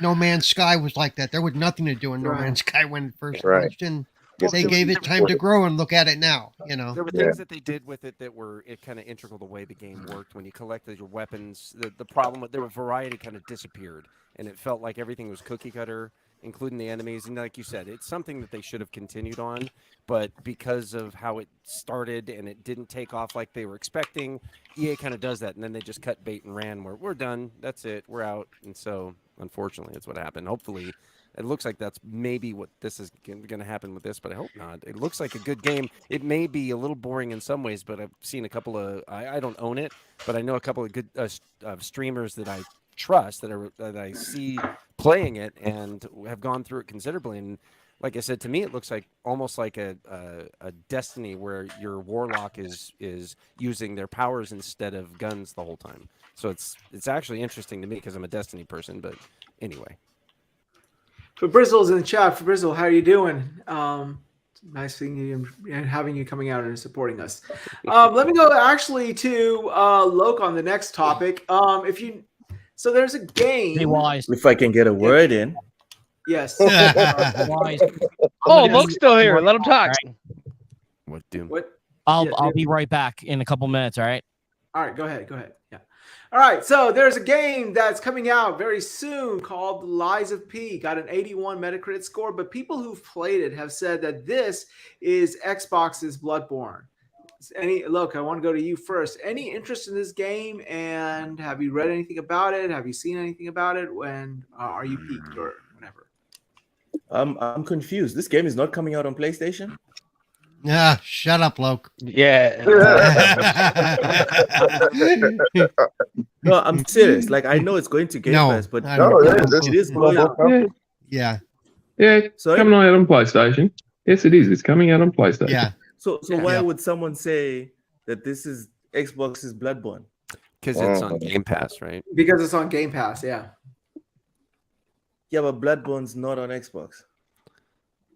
They don't make sense. Just go with it. That's the point. Okay. It is a Souls-like. Basically, it's a Souls-like that is available. It's a really good Souls-like that's on Xbox Game Pass. I'm sorry. I You just gotta go with it. Come on. I don't keep up with SNI arguments. I'm sorry. I apologize. Okay. And yet here you are on And yet here you are on this show. I don't understand. There's at least a modicum of logic here. All right. That's true. Just Yeah. One or two drops of it. All right. Colonel. Okay, so what are your thoughts on this game? Got an 81 Metacritic score. Are you intrigued by it, or is it just too many games? It turned out from 83. I tried the demo, right? And I struggled. I couldn't beat the boss. I couldn't even get into the city. And yeah, my basic Dark Souls experience, like anyone that knows me knows that I've bought all the Dark Souls games. Yeah. You know, I've bought all of them. I've struggled in all of them except for Elden Ring and Armored Core. Maybe you should play. You're not a masochist, is what you're talking about. Maybe you should do what Bushido did. Eat an edible. Maybe you might have better success if after you eat an edible and play it. No, I need more precision, not less. He doesn't like hitting himself in the ding ding with a hammer, is what he's trying to tell you.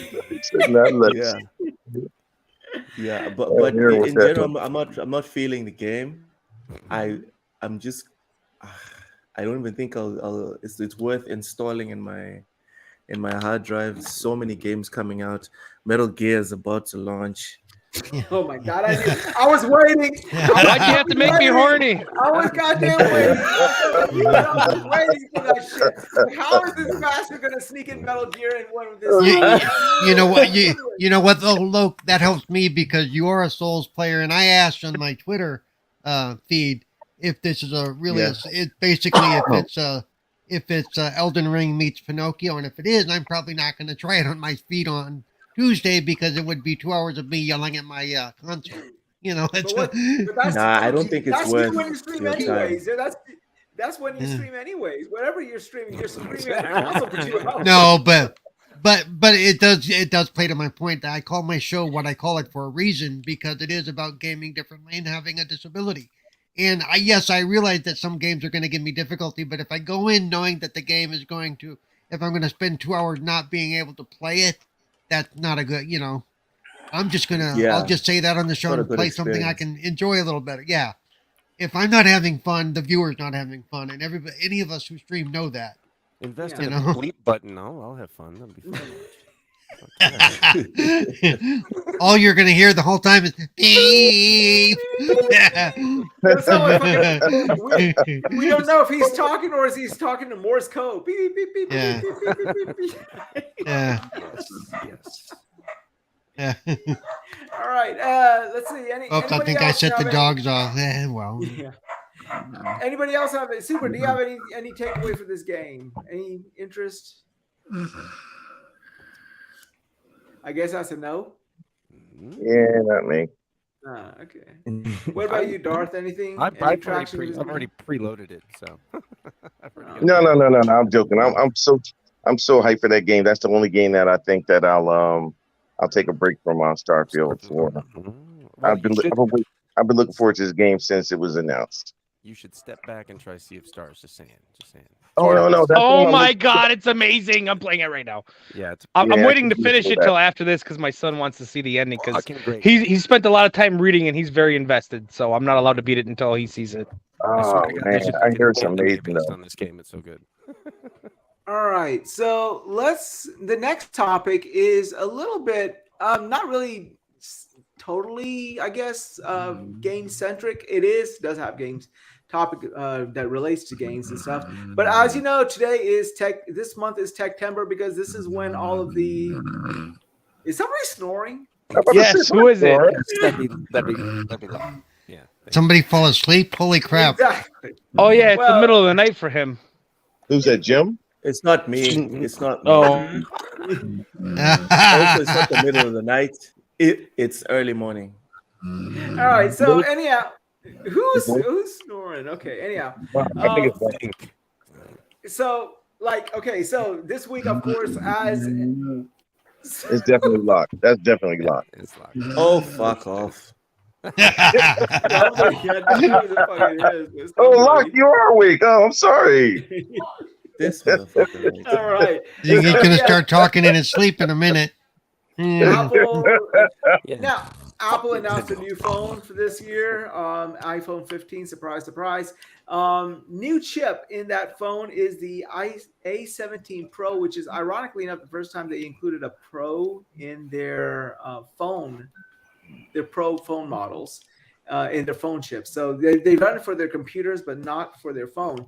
And it's interesting because they actually spent some time of their keynote this week talking about games that you could play. And they didn't show any of their traditional, filler trash on, mobile filler trash, but actual console games. And they actually made it a point to stress the fact that these Pro model phones can play these full console games. And the games that were mentioned, obviously, were Assassin's Creed Mirage, and Resident Evil. I think Resident Evil was 8. Village. And Village, yeah. And Village, yeah. So people were thinking that, okay, and another thing that the chip that they have, it's using a 3-nanometer process plus It's the world first.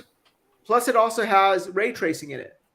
Now, is it a ray tracing like a 4090? Probably not. But the fact that you can even achieve ray tracing on such a small chip says a lot, So a lot of people were saying, is this Apple's actual first foray into true console gaming? Because they do have that Vision Pro slated to come out next year, and the way the company is sort of being structured, that Vision Pro is their direction going forward post phone. So they need a compelling content for that device, especially if they're wanting people to pay $3,500 for it. But hey, I hear Unity is available. Oh, I for $3,500. Yeah. So yeah, I just want to bring it up to the panel. Do y'all really think that this is just some G-golly information that, hey, yeah, we can play Mirage on the phone? Or do you really think Apple is making a push into console gaming? Whoever's interested. I'm going to have to see what it looks like for me to really see if they're really taking it seriously and how far they're pushing it for me to get a real opinion on it in that regard. I don't think they're pushing in for console gaming. I think it's the push for them primarily would be in the PC. They're not making any secret about that. Yeah. And then having a partnership with developers and publishers to get games or attract them to publish. Yeah, think about it. If you play on PC platform, and you play on your phone and you're making transactions on the same game that you play on your PC when you're on the go, that's even more money. Yeah. That's right. That's the way they're trying to generate that engagement piece. You exactly nailed it on the head. Now, if they have they could make deals with anyone to get whatever game's on there, provided that it's built in an engine that can run it. And you've seen already with the games that they've announced that they're not in just one engine. They're across multiple engines, and one of them's a proprietary engine too. So however they've built it easy to make ports for. And especially with the focus on PC gaming, so we'll put it that way, being not just on the Microsoft platform, but on the Linux platform that Steam uses?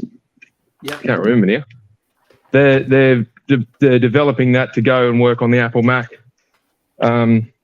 system. So yeah, you spend a couple of $1,000s on a MacBook and then a couple of grand on the phone, and you can access your game anywhere. Well, that's not a bad ecosystem to be delving into, because that'll give big major players like PlayStation and Microsoft and a few others, from their gaming perspective, a reason to invest in that zone, because iPhones are ridiculous amount of iPhones out there. Well, the one thing I was thinking about, like when I saw the Vision Pro showpiece when they actually announced it during WWDC, and they were showing it, hey, you could play these games or watch these movies on this 100-inch TV screen. The first thing that popped in my mind was like, well, why can't you allow me to play my Xbox games and my PlayStation games on that 100-inch TV, because 100-inch screen TV, because that's what I really want to do. And this might be their way of sort of mitigating that, right? Like, I don't think Apple, with their closed proprietary system, will allow another developer or another publisher to come in and release whatever on their device. So this is, I guess, the next best thing. They don't have a choice much longer. Well, if they want to, let's see about that one.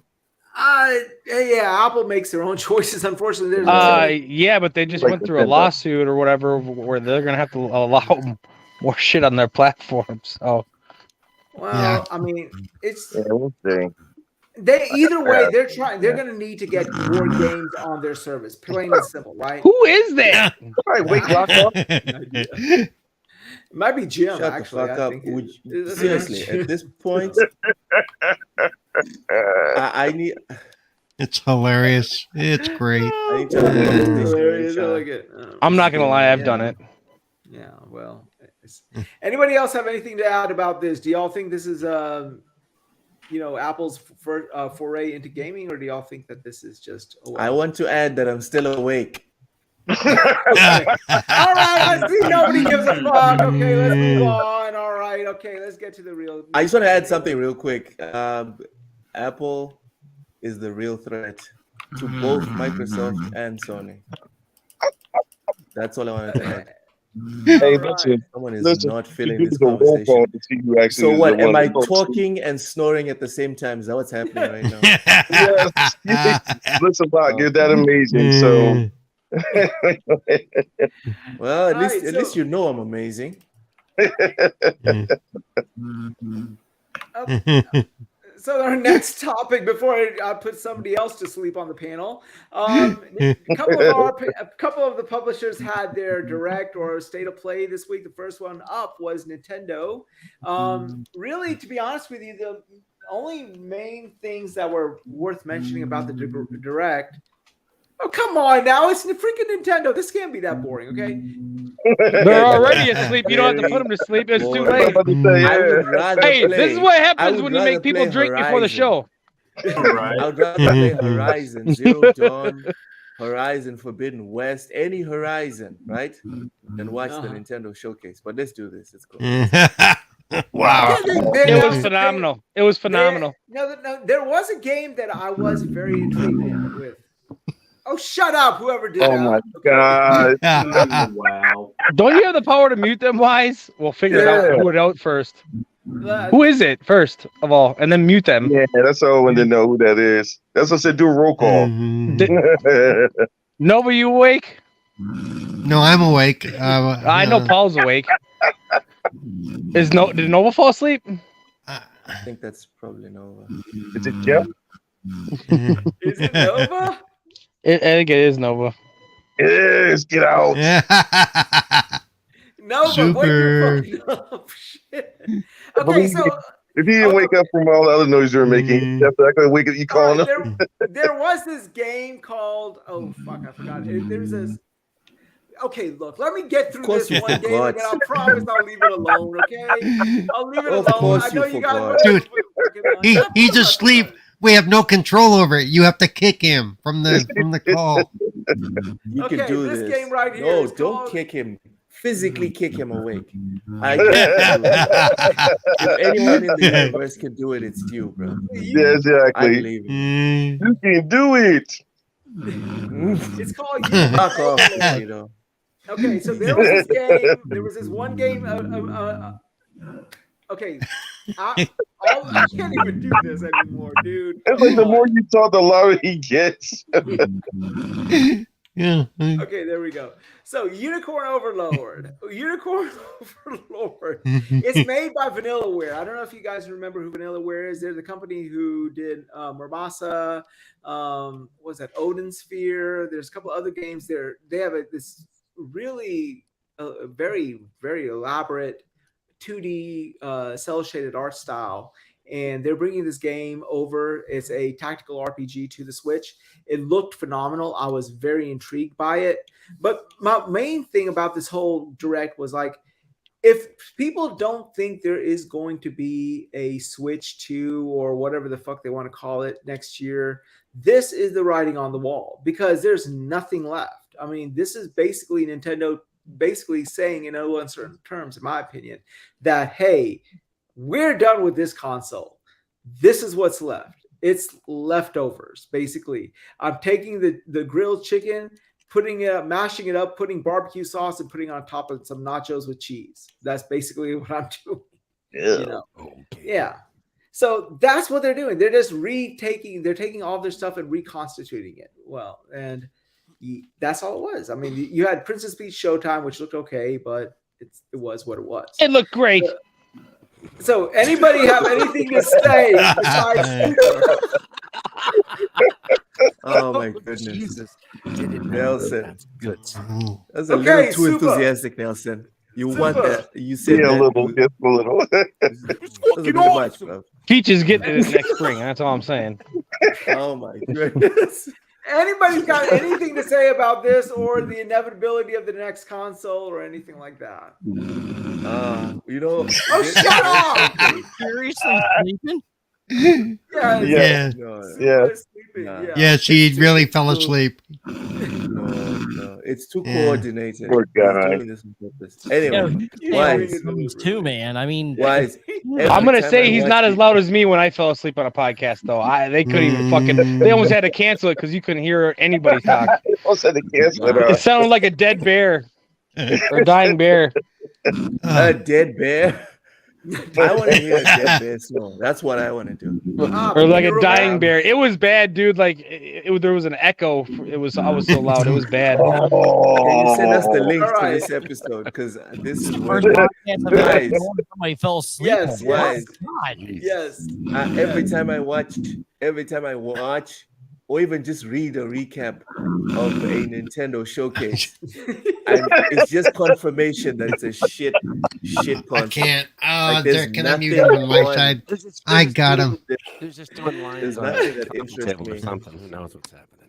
The funniest is this. The funniest about this entire podcast, about this entire episode, this entire showcase or the direct, it's like after the direct, all of your Nintendo YouTubers, they came in and they're like, yeah, this is evidence that there's a new Switch coming out next year. I thought it was great. I thought there was a ton of great games they showed. Oh, shit. I gave it a was 9 like, out of 10. I don't even play Nintendo. You know, it feels like you saw like Switch Force with these puppy dog eyes. It's like, yeah, we got the good thing is we got a new Switch coming out next year. It was like, what the fuck is this? Andres Restart, all these guys they have these little forlorn puppy dog eyes, you know. It's desperation, sir. I'm like, oh my god, this is when you know you've hit rock fucking bottom. I'm sorry. I couldn't. All right. Anybody have anything to say about this podcast besides wanting to store? Not podcast, but I got a lot of things to say about this podcast. Yeah. all right, let's go on to The Tomb Raider trilogy, that looked freaking awesome. Well, that was cool. Yeah, it does. All three of them. Everyone's like, "Oh, it should have been a remake." I'm like, "Dude, I'm getting 3 games vastly upgraded for probably $60. I'm happy." Yeah, their tits are not that pointy. So that was also good. You know what? Plus, I'm friends with the original voice actress online. She's cool. Yeah. So. Oh, really? Huh. Yeah. Nice. Yeah, well, Darth, we don't all have Darth- voice like Dark Praxis that can get us into the fucking clubs. Right? Exactly. Darth, I'd like to talk to you about a 4GQTV interview with that person after the show. Let's get together. I would like to talk to Dark Praxis about switching voices. How much you want for it? And, You hearing my cough? You can switch anytime you want, my friend. all right.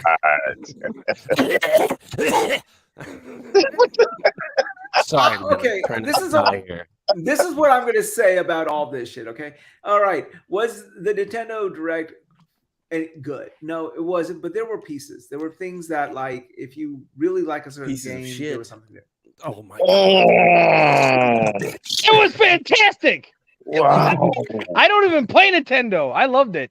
It actually there were quite a few little things, but throughout, yes, it had the normal like not shovelware games, but close. And I was like, oh my god, I had to flip through it to get through the whole thing. So Well, there's a speaking lot of remakes shovel- coming. That's every presentation, to be honest with you. There's always going to be. games. I know. There's always going to be Shoveling shit. like look at how PlayStation started their show. What the hell was that? Well, That you know, was a there's good there's game. the That was reason a why good- I'm calling this That was a good ass game. Come on. Well, this is why I'm calling. You this- got the this second part episode right. anticlimactic. Ass. That's why. Hey, What's hey, the you know word what? trying I'm to so break tired of through people talking about ass like it's a bad thing. All right, It is when it's crack. it's really not. That's a good point there. That's a good point there. Like, Okay, so the last bit it's of like news. that. The PlayStation State of Play. And let me quickly go over the games announced. Baby Steps, which look phenomenal to me. Oh yeah, I'm buying diaper game. Oh yeah. Yes. What do you mean that looked phenomenal? What the hell were you looking at? I like that It looked game. like shit. No, You're a Yeah. liar, or It's pick like- yourself. My God. No, think about Mhm. it. It's like Death Stranding. You have The to dude was figure out where lying to and put your shit. next foot. And he was like, okay, well, the guy was like, yeah, just use a grappling hook. And the guy's like, yeah, I guess I'll use the grappling hook, Oh, well. Yeah, And well, then he grapples away. Yeah, I actually enjoy. I like games that inject humor, and so I'm actually looking forward to this one because it's like these There was guys nothing that- funny that looked about that. Come on now, look, think about it. We like you play as Nathan Drake, you play as all these guys and girls, and they do all I'm these tired weird of all things. these super serious games. Yeah, I mean, like here it's like this normal person in a video game world. Like, how would he really survive that? okay, Like, okay, but I want you to. You There were three wouldn't. words in that. There were 3 words in that trailer. I want you to remember, not actual gameplay. Okay, they were on the concept- screen. okay, at least nobody can say that at least the game didn't look intriguing for what they offered. The concept of the game didn't look intriguing. I ain't paying for that shit. Yes, I can. I'm not playing it for free. Come on now, you guys are being very, very, very cynical about this. I thought it was a pretty. Dude, I mean, it looked like- thought it was you know why Yeah. it got named the way? You know why they call it what they do? I'd rather watch They- elderly they- porn. They couldn't get the walking Ugh. mechanics to work right. They couldn't get the walking mechanics to work right, so that's what they named it. That's the only reason they named it that shit. Oh, You know, it's like, Are you guys still talking about baby steps? yes, Yeah. yes, Yeah. yes. So so the whole premise of that game is you control the legs, nothing else, just the legs, right? Oh, Yeah. Lord. That's what it Yeah. at least that's what it looks like, right? Yeah. Yes, it No, does. that's what the game is. The whole game is you control the legs, nothing else. That's what the game is. That's why it Well, looks I so guess you fucking control the janky. camera as well. Stunning. That You can is control the camera as well. That's I a think. fantastic idea for a game. Fantastic. I can't control my own legs. Why do I want to control his? What the hell? Now That was a let's good talk. comeback. Let's talk about accessibility then. Wow. Anyway, Anybody? Okay, Super. What did you think about this game? Are you still snoring with this one as well? Baby steps. Now he has to fart.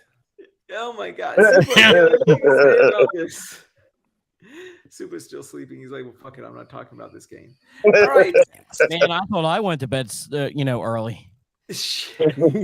All right. The next game announced was Ghostbusters VR. Anyone have anything to say about this one? Nah. Eh. Yeah, I'm not a VR guy, so it wouldn't be fair. I looked at it and I Ghostbusters wondered looks because sweet. I liked it. I like that. Yeah. it does look like a tie into the game we got. So I'm wondering if we're going to get the non VR version of that DLC. And so I mean, They- I guess it scratches the itch if you ever wanted to hold a proton pack and I bust do. ghosts. I do. Bust some ghosts. Yeah. but Wize, I heard you like crossing the stream. I mean, that's just me though. You know. I can't even achieve a stream, let alone cross the damn things. Paul's funny today. Yeah, Paul has been on a roll. Right, yeah, Paul's on a roll. I don't know. He's Oh, always don't on a sleep roll. on Lock either, though. He had a couple really good ones too. So He definitely I have watched a hot take. Ghostbusters. That proves it. Okay, I go have a ahead. hot take.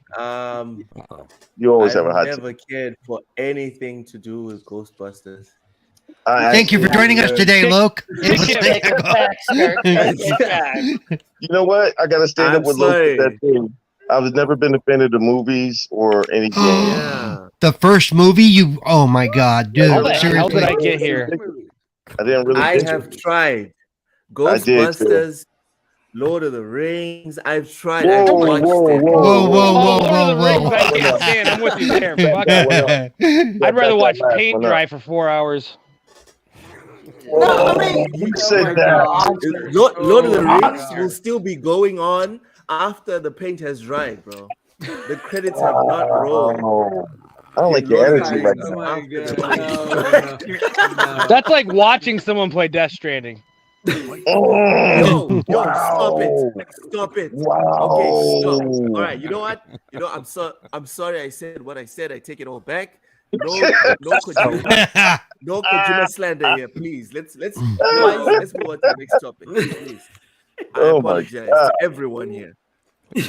Well, I appreciate that. Jesus. Oh my God. So Yeesh. okay, let's move on. Let's move on before. Okay, so RE4 VR. Nobody was really surprised about that one. Looked No, decent. not at all. Or It was a VR. interested. Which I really believe that horror is the best genre for VR. I think. I don't know. My take. First person shooters, then horror. FPS. Yeah. FPS, yeah. FPS Yeah. is best. Okay, next RE4 DLC Separate Ways. Anyone have anything to say with that one? No. All right. Okay, so Avatar Frontiers of Pandora. Avatar Frontiers of Pandora. Okay, I'm not a huge Avatar movie watcher, but the game, what they showed was intriguing, where you could ride that little lizard wingy pterodactyl thing, you know. I mean, let's be real. At its core, it's just Far Cry. It's just Far Cry with the Avatar. It's Far Cry with Avatar people. That's all it is. That's not a bad thing, though. It's not. Yeah, a bad but that's thing. what I'm saying. I don't mind. Go to it. I think it looks cool. Yeah, And I think it's still enough different, interesting things, like with the mounts and stuff like that we didn't really get in the other Far Cries. I think it's going to be a cool game. And Avatar obviously is a really popular IP. So For some Another hot take. I have another hot take. I've never been a fan of Far Cry. I just don't like the mechanics. It feels janky and Yeah, I've never finished one either. Well, you know, it also gives me a lot of Forbidden West vibes as well. It's Nova like- did a review on the last one, I think. Yeah. Well, So I that's- mean, Well, when he that's wakes up, something we can like ask that. him when he wakes up. Oh. He did. He just talked recently. All Yeah. right. Anyone else have I anything think you'll to say about find- this game? oh, what Dave? Yes, actually, I do. ahead. I think you'll find this one's going to be a bit of a sleeper, similar to Hogwarts, that it will get a bit of a more traction the closer it gets to launch, and it'll probably outperform what a lot of people think it will, because Avatar is a hugely popular IP. Yeah, the especially name. with I mean, kids and teenagers. Yeah. But the minute-to-minute gameplay loop looks intriguing to me. Like if I'm going to do this type of open world, first-person exploration, I don't mind doing it in a futuristic or fantastic world like Pandora. So it does look like a Far Cry mixed with Horizon Forbidden West. So it's right. Just up be my alley. mindful. It's something you just mentioned, but it is something to be mindful of with the way games are being developed for major IP at the moment. The minute-to-game, the minute-to-minute gameplay loop. Sorry, I haven't had enough coffee yet. The minute-to-minute gameplay loops are getting shorter and shorter because once they sell these games, the people that are playing them will play them for 20, 30 minutes and then find something else to do and then jump to the next and jump to the next. They don't need to have a gameplay loop that engages you like with JRPGs for 45 to 90 minutes per session, basically. Because the people that are playing them aren't playing them for more than 15, 20 minutes at a stretch. So they want you to buy it, spend all your money up front, and they don't really care if you get bored with it after a couple of hours if you never finish it, because you're I've only going to noticed do it that in with 20, 30 I've minute noticed chunks. that with Assassin's Creed. Jesus Yeah. Christ. Yeah. Yeah, you know, those of us who've been around gaming for a long time have seen it go from gameplay loops that are in excess of 90 minutes and the mechanics are in excess of 90 minutes all the way down to now you see things repeating in 3 minutes.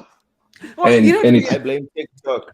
No, but yeah, but there is something to be said about this, right? Yeah, like whether you talk about like Assassin's Creed Odyssey and their little mini quests, or you're talking about Zelda and their shrines or whatever, it is like that. I mean, like you'll go in and you'll play for 5 or 6 minutes, but then you can put it down and you can go and do something else and come back to it. And I sort of like that freedom where like I'm not really divesting like a couple of hours into a single narrative or a single. Yeah, I mean, I don't know. My schedule is one that I want to do bits and pieces, and it's good. And that's why side quests have become such a hot topic in recent, where usually you wouldn't see that many side quests in a game. All of a sudden, because the mechanic is so repetitive, they've had to fill them out with all these side quests to change the storylines up and have micro storylines just to stop it from being the same shit over and over again. Yeah, but that's the difference between a good game and a great game for me. For a lot of open world games, are the side quests interesting and fun? Yes, I agree. Because exactly. Assassin's Creeds are not. No, Valhalla wasn't. Odysseys were actually pretty good, but Valhalla was. Yeah, I put 200 hours into Odyssey. Valhalla I couldn't finish. Yeah. It was just shit. Yeah. If you're gonna, really good. A lot of people liked Origins, but I didn't really like the setting there. I don't know why, but I just couldn't get into it. Yeah. It's very similar, but yeah. But that's what, just to tie it back to the starting point, is with the gameplay loops that it appears to have in Avatar. It's going to be something similar by the way that it's presenting and shaping up from what we've been seeing and been told. It's probably going to do big numbers because of the amount of people that love that IP, and the movies are done great and all the rest of it, and there's demand there for it. But they're going to be 15, 20-minute gameplay loops, and there's going to be up to wazoo bloody side quests to do from the main story. Where you probably do 10 or 15 minutes through, 10 to 15 hours to do the main line, and then it'll be like 40 hours worth of side quests. I mean, it's a Ubisoft game. Like we know what it is. That's what, yeah. So It's really going to have to strike with interest, though. That's where it's really going to make it successful, or not, whether or not people be interested in. I'm not so sure that they are or aren't. It's one of those things, like I don't know. I'm interested to see how it. Now, I usually don't care about reviews, but I'm interested to see how it reviews, and then that'll help me to make a decision with it. But like, I'm on the fence with it. Like, I'm interested, but I'm always interested in every game. So. I'm telling you right now, man, you can fucking take the shit to the bank. If you enjoy Far Cry games, you're gonna like the new Avatar game. If you don't, you're not, because it is the same thing. It plays the same way. It just looks like it has a little bit more platforming and verticality to the levels, but that's about it. But this game, but again, as you said, this may not be a bad thing. I mean, if you I'm not saying it as a negative at all. I'm just saying that if you go into it understanding that it is Far Cry, they've just taken the Far Cry DNA and now they've put this Avatar coat of paint on it. Like, if you understand that's what it is, and it's a reskin, and you like that shit, fucking awesome. There's also going to be a lot of people that have never played Far Cry, never gave a fuck about Far Cry, who are interested in Avatar. They're going to be playing this and for the first time, and they're not going to. They have no, preconceived notions of what a Far Cry game is, and they're going to either love it or hate it based on what it itself is. Hey, Jim, stop in the background, man. Yeah, someone's murdering someone in the background. Yeah, exactly. I think it's Jim. Hey, I don't want to have to go to court to testify for anybody. Okay? Yeah, I know, right? I'm a fucking witness. It's called I don't want to be a witness. I don't like going to court. I've been out of court for 10 years. I don't want to go back. I ain't going back. I know that. Taking me back alive. Our next one is our next game is Ghost Runners 2. I don't know anything about this game, so anyone knows anything, they're more than welcome to say anything. How do you know nothing about Ghost Runner 2? I mean, I played a demo for the first Ghost Runner, and I was like, yeah, no, not my type of game. But yeah, I was good on that shit. I know some people enjoyed it. It's just it ain't for me. I bought the first one as well, and the Dark Souls effect hit me. I'm definitely going to get this one. Probably going to fail hard, but I like the look of it. Anything that's like cyberpunkish, yeah. I'm down for. Yeah. but I'm sure it's apparently faster than the first one, and the first one was too fast for me. So Yeah, let's see this what one happens. looks really, really. Well, there you go. fast. Loke just told you what I'm going to be doing with this game, not buying it. So, Yeah, because right. he was fast on foot in the first one. Now he's yeah, on a bike. no. Yeah, So no, I'm good. I'll just and unless I get a code, I won't even pay it any interest. So, yeah, I'm like, nope, no. all right. Okay, so next game was oh no, actually the next thing that they announced were a new colorway for the controllers and for the skins. It was called the Deep Earth Collection, and it was like a blue, a red, and a silver. And it looked intriguing to me. I mean, the silver looked nice to me. Now I gotta see it. It looked the picture that they showed on the stream looked like a CG render of that. I gotta actually see it in person and see that if the panels actually do have that like.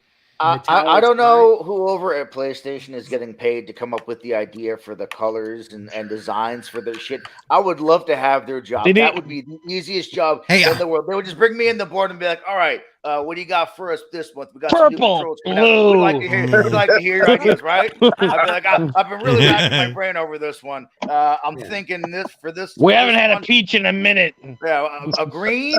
Wait for it. Sit down. I don't want you to get hurt. Sit down. Possibly a red, and then maybe a white. And they're like, "Holy shit! Don't we already have a white one? Yeah, but like an eggshell white. Eggshell white. Jesus, give that man a raise."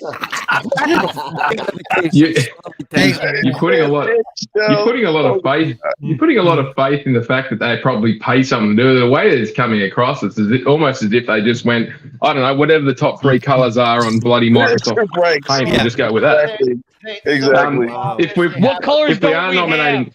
Make them. If we, No, for like 5-year-olds to play on. That's got the colored piano. Yeah. The same people who design roads. Yeah, Wize, if you're interested in if you're interested in color for your console, Wize, I have one word for you. It's called Krylon. You can get it at any hardware store. So it's the press compatible one. Far more interesting than fucking anything they're offering. I don't understand. I've been in this for years. Like Xbox has always done super cool, interesting designs for their shit. Have been doing for generations. PlayStation, everything they do is fucking boring. So the Spider-Man PS4, it was solid red with a white fucking spider. It's like that's the best you can come up with. Like it either. That was a nice console, dude. Come on. They're afterthoughts. It's what they are. They're afterthoughts. Classic. It was the God of War one was kind of cool because it had like the axe head design on it and shit. But even then, it's like, dude, do something fucking interesting with these plates that are removable. First of all, from the jump, PlayStation should have been selling colored plates from the second these consoles launched. Why they didn't, I don't understand. Every first-party release, there should have been plates. Those they should have them for a lot of bigger third parties too. You want money? You have a license to print the shit, and you're not using it. And then they went to court. They went to court and they're like, "Hold on, who's?" I was just about to say that. Offering our customers. Yeah, don't make this shit. Only we're gonna make it, but we're not gonna make it. And those were better. If they were making it, they were. If they were dead, sorry, I gotta go, guys. Sorry, if they were dead set serious about actually doing something decent, you would have an original PlayStation 1 grey with the controller with the coloured freaking buttons on it. You'd have an original PlayStation 2 black with the disc purple controller with the proper coloured buttons on it. I would actually buy that. You're hired. That would sell. That would sell. We like everyone says the same shit. And someone clip this and send it to Sony so they can find out they're idiots. They don't care. They want it. They're like, oh, that's interesting. Idiots. Oh my god! This is no. Remember Anyway, you just sold me more controllers than I wanted. No, but remember they. Well, maybe Xbox will give me a job too. I gotta go. Sorry, guys. But have you a great can't get time. a Thanks for job the there. chat. They have every fucking color ever invented. Cheers, Dave. Take it easy, Dave. Thanks, guys. They have a new controller every other goddamn day. Yeah, or even like Design Lab, like Xbox's Design Lab. Why don't you have a PlayStation equivalent? Like, just why don't give us options? They're very Apple-esque when it comes to shit. Where it's like, oh, you want to be able to control what your shit looks like and control your experience. Nah, we'll decide what your fucking experience is. Yeah, exactly. And Too bad. I don't understand, man. Not only will we decide what it looks like, we're gonna give you like 3 options, and that's it. Yeah. It's amazing, isn't it? I mean, they can decide as long as they give me 50 colors. And they're only prime colors. Only prime colors. They can't afford this. The options have barely gone outside the realm of primary colors. Barely. And none of them are designed like, at least we got camouflage controllers during the PS3 era. Ooh, remember that? Camouflage fucking full shocks. Oh yeah, they milked the shit out of that. No patterns, no nothing. Solid fucking colors. You want a color? You get one. Well, they knew camouflage wouldn't work with the PS5. That thing's too big to hide. Okay, you're gonna see that sucker. D got a good comment. He says I can controllers see the are, fucker from space.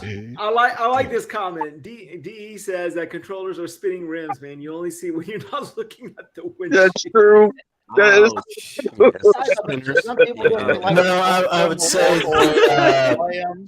the side plates, the removable plates are more like the spinners. You only see them when you're looking at it. Hey, you know what? I think the reason why the PlayStation's behind when it comes to colors, they haven't been doing it until just this generation. It's like they're just starting off with baby steps, and I don't know why, but they did start off with baby steps. Yeah, don't do that. Don't do that. Take away the actual themes for the OS, which that was a way for you to make money. So you took away the theme, something that people actually liked and enjoyed, and now you give us these plates. I'm like, okay, you're losing money on not having themes, but hey, you can at least make money on the plates. And they're like, nah, we're gonna fucking take away a revenue stream and themes, and not even use a revenue stream. The thing is this plates. What the fuck? Who is over there making decisions, man? All Sony has to do is look at Brand Jordan. Their whole business model is releasing the same shit with just a different color on it. Okay, so yeah, I mean, it's plain and simple. Isn't an excuse for these decisions, and it's not like these are like, oh, these are going to be gambles. No, they're not going to be gambles, and it's a case where you don't even have to make. If you made a special edition console, you had to produce a console and hope that someone wanted to pay multiple hundreds of dollars for that special edition console. Maybe they did or didn't. Now the plates are a couple bucks, bro. Yeah, the first company that did it anyway was Nintendo. They're the first company that came out with colored consoles with different colors for everything. Yeah. No, but remember for the PS4 they did release a PlayStation 1 Anniversary Edition where it was like all silver. It was great. It was crazy. I loved it, and I love the controller. The controller was like harkened back to the PS1 DualShock, right? I have the Arkham Edition. Yeah, I have the Arkham Edition PS4. Yeah, the Arkham Edition was nice as well too. Yeah. I mean, but here's an interesting question though. I mean, they released these panels, right? But did we get like a leak or a rumor or something to the effect that there was that leak for the PlayStation 5 Slim? Remember that they had that little dummy shell and everything like that. Right. And why if they're releasing that, then why are they releasing panels for the old one? Because at least the shell that they showed doesn't look like it would be compatible with the panels that they're showing here. I don't think it's a true Slim. I think it's just going to be the one that's got the removable hard drive, in which case one of the panels would still actually work, because all that's being changed is the side of the console where there either is a hard drive or isn't. So like I have a disc version, so I've got the plate that has the groove in it for the disc. If you got a digital, you don't. So it would really be only replacing the right plates, because I think that's the only thing that's changing, because nothing else is changing. It's not getting smaller. It's not getting more powerful. It's just it has a removable hard drive. Your Blu-ray drive. No, I think, but that shell looked like it was smaller. That console did look like it was smaller, but it doesn't look like these plates would fit it. It looks like it would be at least a couple inches. Why did they release the picture on DeviantArt? That was my question. I don't know. DeviantArt. What are you talking? Really? They released a picture on. Oh, okay. No. My oldest is a smart ass little shit. I was playing Sea of Stars and I went to change out laundry and I come back and I pick up the controller. I'm like, what the fuck? It ain't working. He goes, that's a PS4 controller.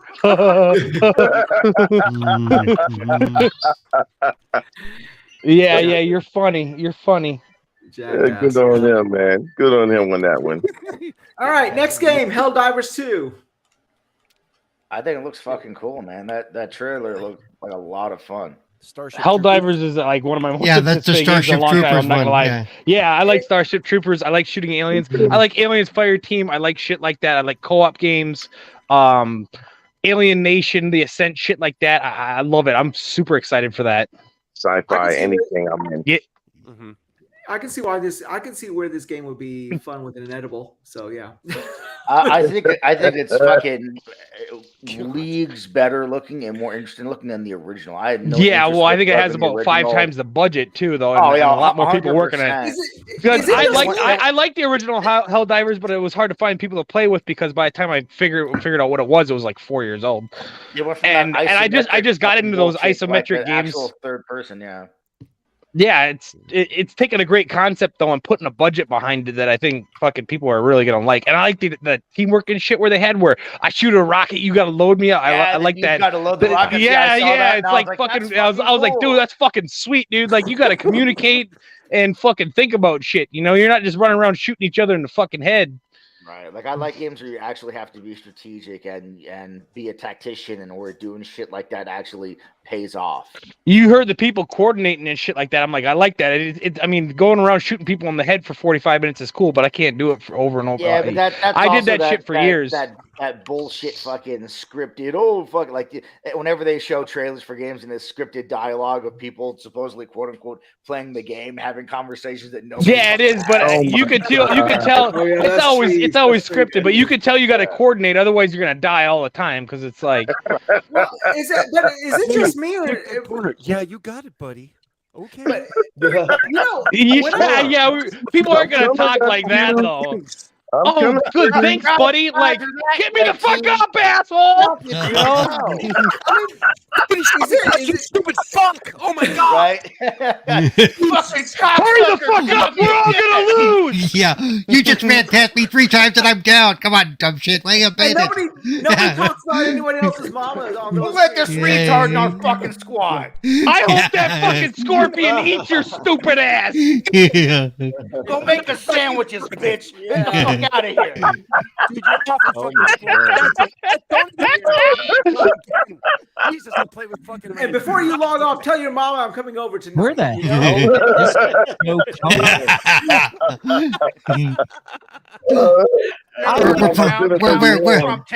We're playing Call of Duty. We're playing Call of Duty. That's what that's all about. So yeah. Man. Is it just me? But does this game also give anybody that Outriders feel? It looks a lot like Outriders. It does. Yeah, it does give that feel. Yeah. Hopefully it's better because I hopefully it was. I tried it on Game Pass. It was pretty fucked up the first couple times I've tried playing it. I just gave up. Yeah, it wasn't bad. It's just it looks nice. Shallow and doesn't have enough to keep you going back to it. But it's not bad. I have to apologize. As long as the worlds are cool and the rewards are good, like you feel like you're getting good upgrades for your shit, people will keep playing. If there's not, then you're not going to keep playing because it's like I'm not doing this shit every day if I'm not getting rewarded. You know. You have to feel like the time you're investing is being worth. Being rewarded, exactly. You're getting good rewards. You're getting good, or you're getting XP at a decent level. If you feel like you're just grinding to get nothing. After like the first couple hours, you're gonna be like, you know what, fuck this thing, I'm done. Oh, great! I got a 1% increase on my scope after fucking 20 hours a day. Yeah. Like no, doing something else. All right, the next thing they talked about was Wize. Before you go any further, did anybody? And I wish David was actually here because I kind of saw something weird. Did anybody take notice that when Helldivers came up? It said PlayStation Studios. When did they buy the studio? It always says that when they publish them, or sometimes they're in. They're probably in purchase with them because they worked with them in the last game too. Okay, all right. They published the first. They own Helldivers. They published the first one too. They're very much like Housemark. Except for their Housemark, they made a lot of games. Like they published like 7 of their games or 6. Okay. They've been working on this game, I think, since like 2015 though, and they went from like 20 or 25 people to like 80. So they got a lot more time and money invested into the studio on this game but they obviously liked what they seen on the first game, and they gave them the money to expand and do something a little more adventurous. So kind of like they said, "Watch Starship Troopers. We want that without the title." Okay. Damn. Well, that's what the first one is. It's just not. It's isometric and it's on a shoestring budget. But that's what. Like, look at Alienation. If you look at Alienation, Manifold, all these games Sony published for Housemarque, they were really, really cool games, but they didn't have much of a budget. But the gameplay was there and everything like that. And you got to take that sausage out of your mouth because we can't understand. Oh, sorry, that was chew. I chew. That's all right. We know you chew. We know you chew. And according to Wize, you swallow too. But oh God, Paul's dirty today. I like this new Paul. I like this. No, this isn't new Paul. This is old Paul. Paul to the hill. All right, the next game was Paul was like, "I'll be here all week." Oh God, no! God, no! Try the fish. Try the fish.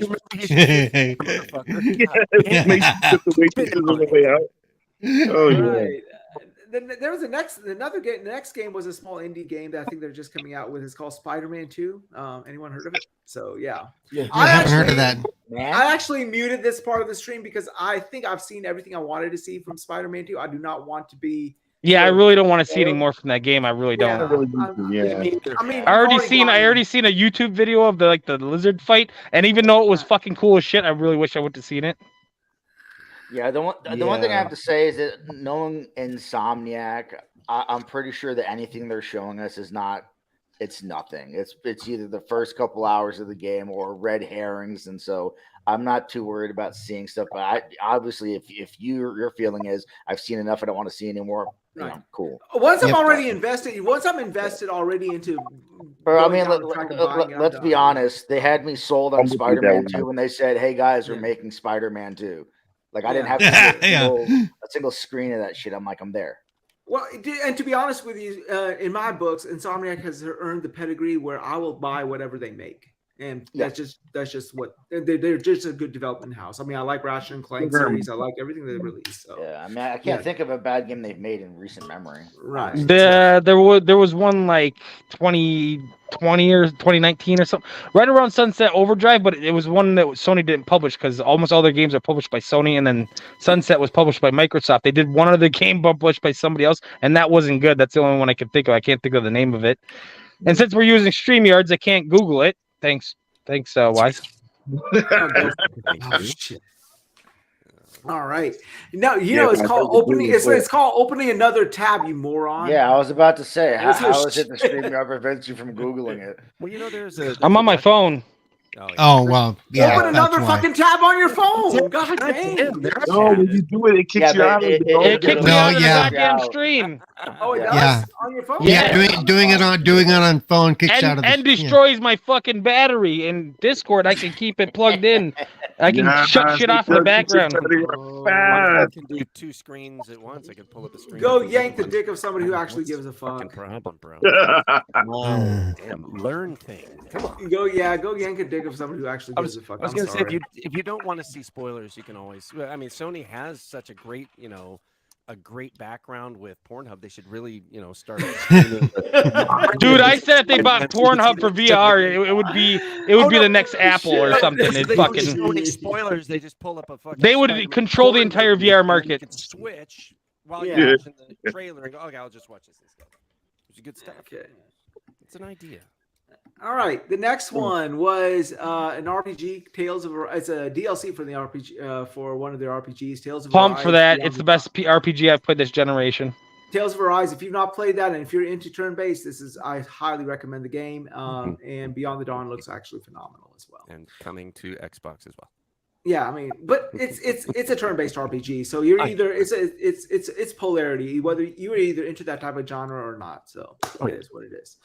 Next one was also to follow that Honkai Star Rail. I think it's made by the same people who make Genshin Impact, if memory serves me, or it's the same type. Yeah, it is. It was a mobile game that just went over to consoles. So.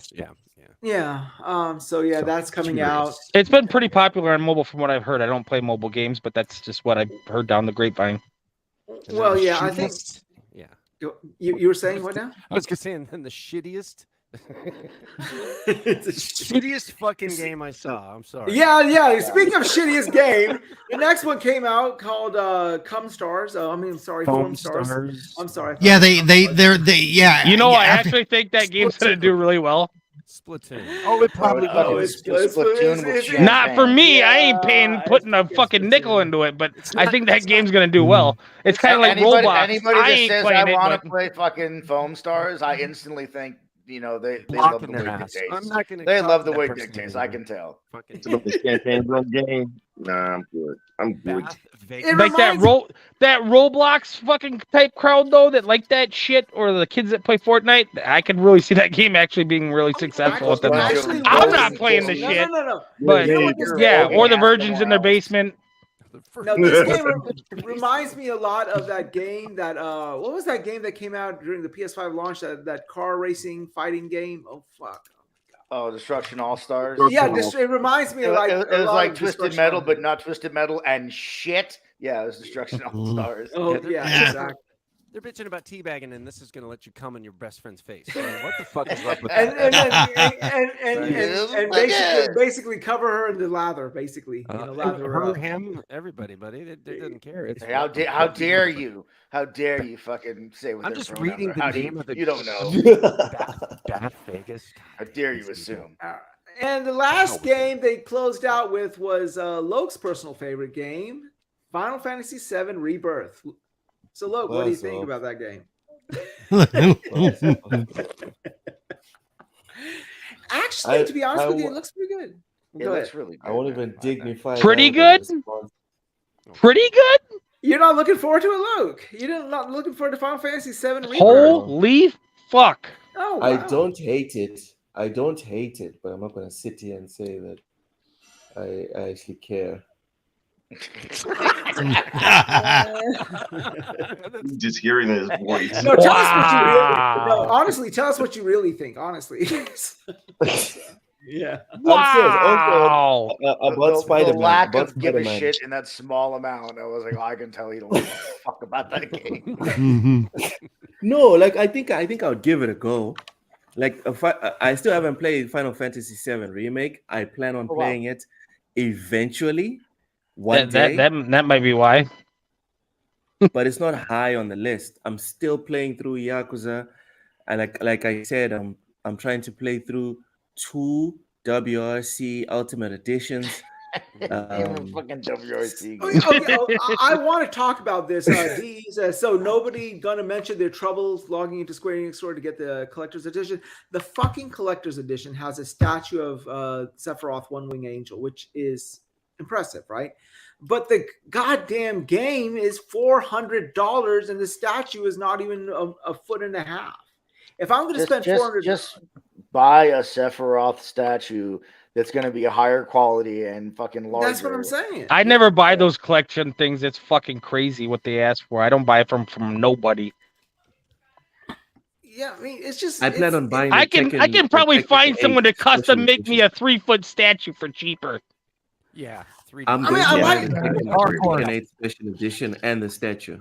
400 is just a ridiculous amount to ask for that shit. $400 fucking dollars, and it's like the statue. That shit better get blowjobs for $400. Just saying. That's what I'm saying. I mean, on the regular. If you buy that for $400, you've already been fucked. Okay, I'm just saying it. I know. Go to those two areas that you'll get quality statues from Dark Horse and Sideshow. Yeah. Yeah. Definitely. And Sideshow SM does is- some great stuff. Sideshow does Oh some fuck great yeah! stuff. Sideshow takes way too much of my goddamn money. I just bought a 19-inch fucking Optimus Prime fucking figure. Also, no, I there's another company called XM Studios. They do a lot. Well, I'm into Transformers, so I bought this. What was that guy's name? Bruticus merger that they did. It was like $1,200, but you should see the detailing of this thing. It's about 2.5, 3 feet, about yay big. And Wait. How does an Alabama math teacher have $1,200 to blow on a statue? I could tell you, but I'll have to kill you. He meant 2 inches and he meant $2. Alabama math teachers don't know numbers real well. No, you said it right. Considering I'm the only motherfucker in Alabama that can do math, I'm paid very well. So that's why. That's what I said when you said you were from Alabama. I was like, wait, he's got a degree. God damn, he's valuable. He's the man. No, he graduated high school. Fucking, he's got to be wealthy. I had to go outside. It's like 5 plus 5 is 10, and they're like, this guy's a fucking genius. He's got magic powers. You say he did? Make him governor. You say that. I had a girl who told me knows what We'll let you king of Alabama. We got to make him a senator. Well, you think we can make those accents? You need to stop. Where's my wife and sister? I don't trust that Asian. He's teaching my little kid how to do math. What? That seems like some like voodoo shit. That voodoo magic. That's what he's doing. You can't trust anyone with slant eyes. He needed to have straight eyes the way God intended. Yeah, the way God intended. And then he comes. And then his skin color. Then it definitely can't be listening to him none. Shit. He said he don't even fuck his sister. Can you believe it? Have you seen his cousin? He ain't even slept with her yet. Something wrong with that man. Oh shit. Oh shit.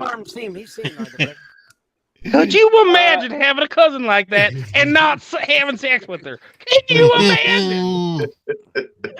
What is he doing with his time then? You know you're a Yankee when you have a cousin that look like that, but you don't fuck her. That's what I'm saying. Anyhow, Alabama for listening. Okay, yeah. Okay, we've trashed on the South enough. We're getting over Hey, now, don't make some of you ones call you Alabama. All right, so guys, anybody else have anything to say before we close up shop? I don't. About this podcast. And first of all, here's the thing.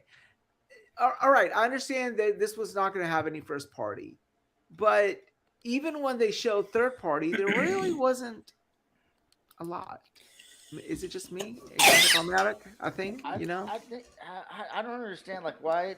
I'd rather them kind of pull together game announcements and trailers and have larger events than have fucking 13 a goddamn year or more, and they're all just kind of losing E3 was one of the worst things that ever fucking happened, because we used to have one fucking day where we got all the big announcements for everything, and now you get something here and something there. It's like, we have some shit, but fuck it, we'll show them later on.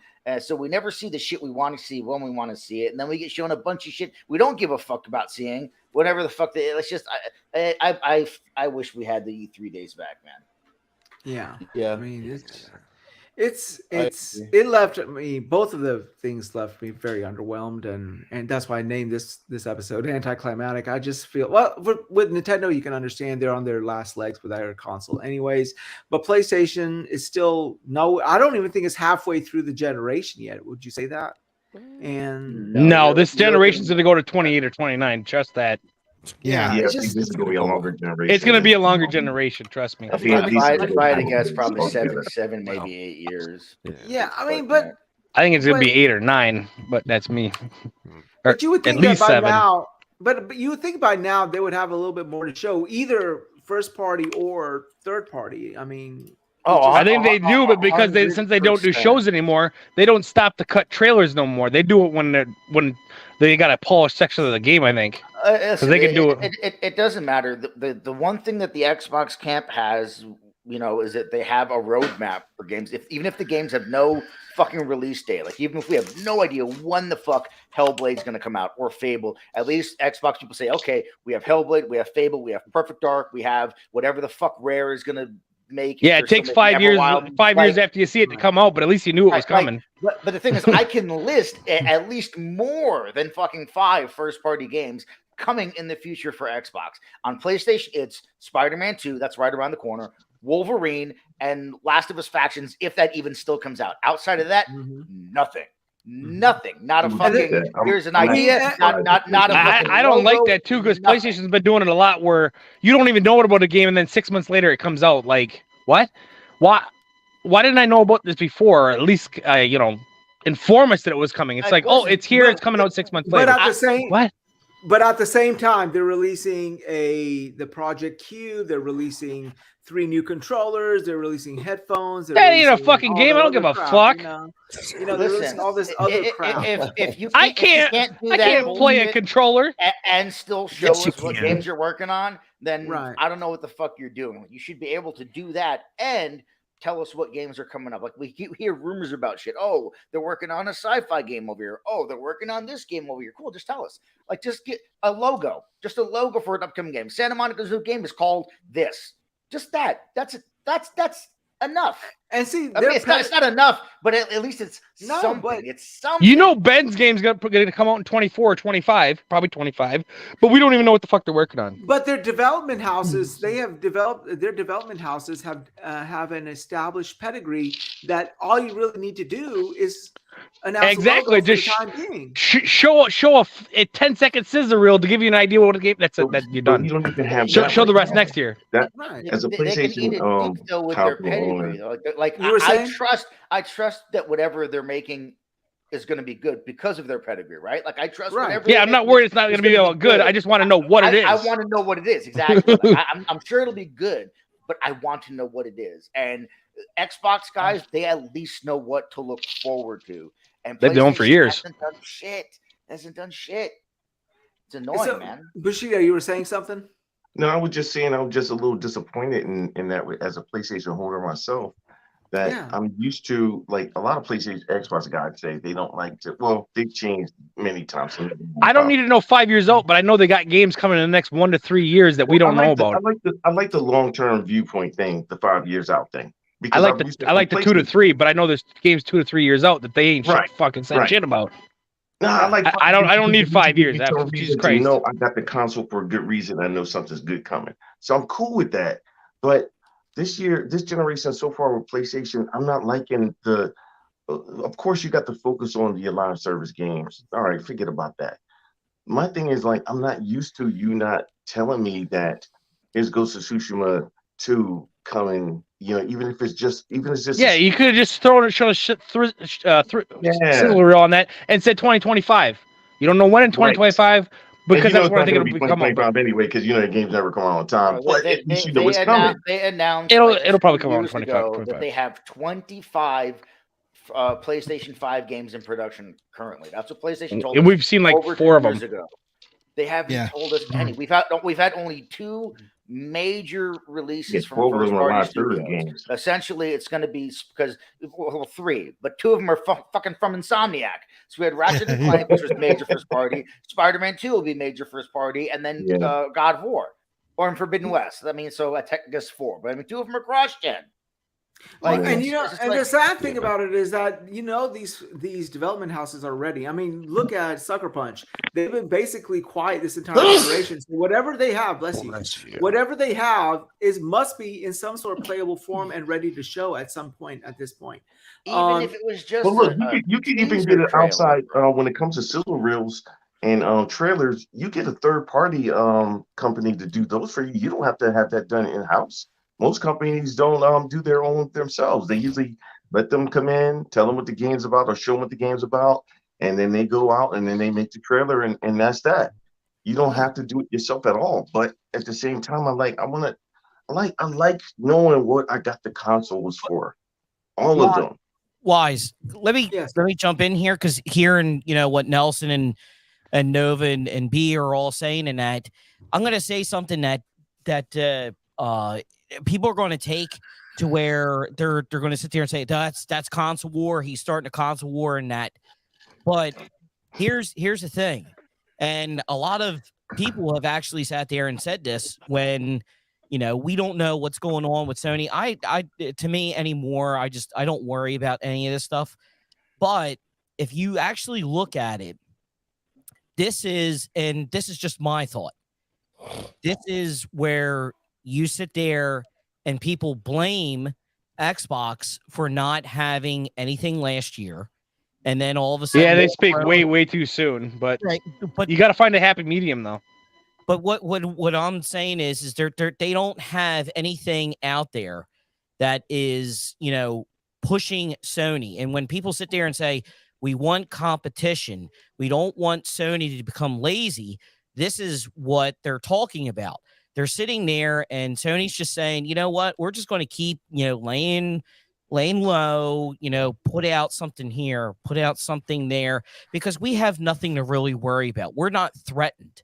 Yeah, there's nothing like, we gotta show this to keep people interested in our platform. Activision Blizzard, they just acquired Bethesda without releasing a game. That's something that they should give a shit about. Right. But see, the thing is I'm looking at the way that I look at it, and some of the stuff that I hear in the background in that. Okay, Sony had some kind of a meeting or whatever. I think it was either this week or last week. Well, here they invited Nintendo execs to come over, and they're, whatever is going on between them. I honestly think, and that, like I said, this is just my opinion. It's not to sit there and say Xbox is shit no, it has nothing to do with that. The way that I sit here and see this, it's like one of these college football teams. You take, say, like Florida State.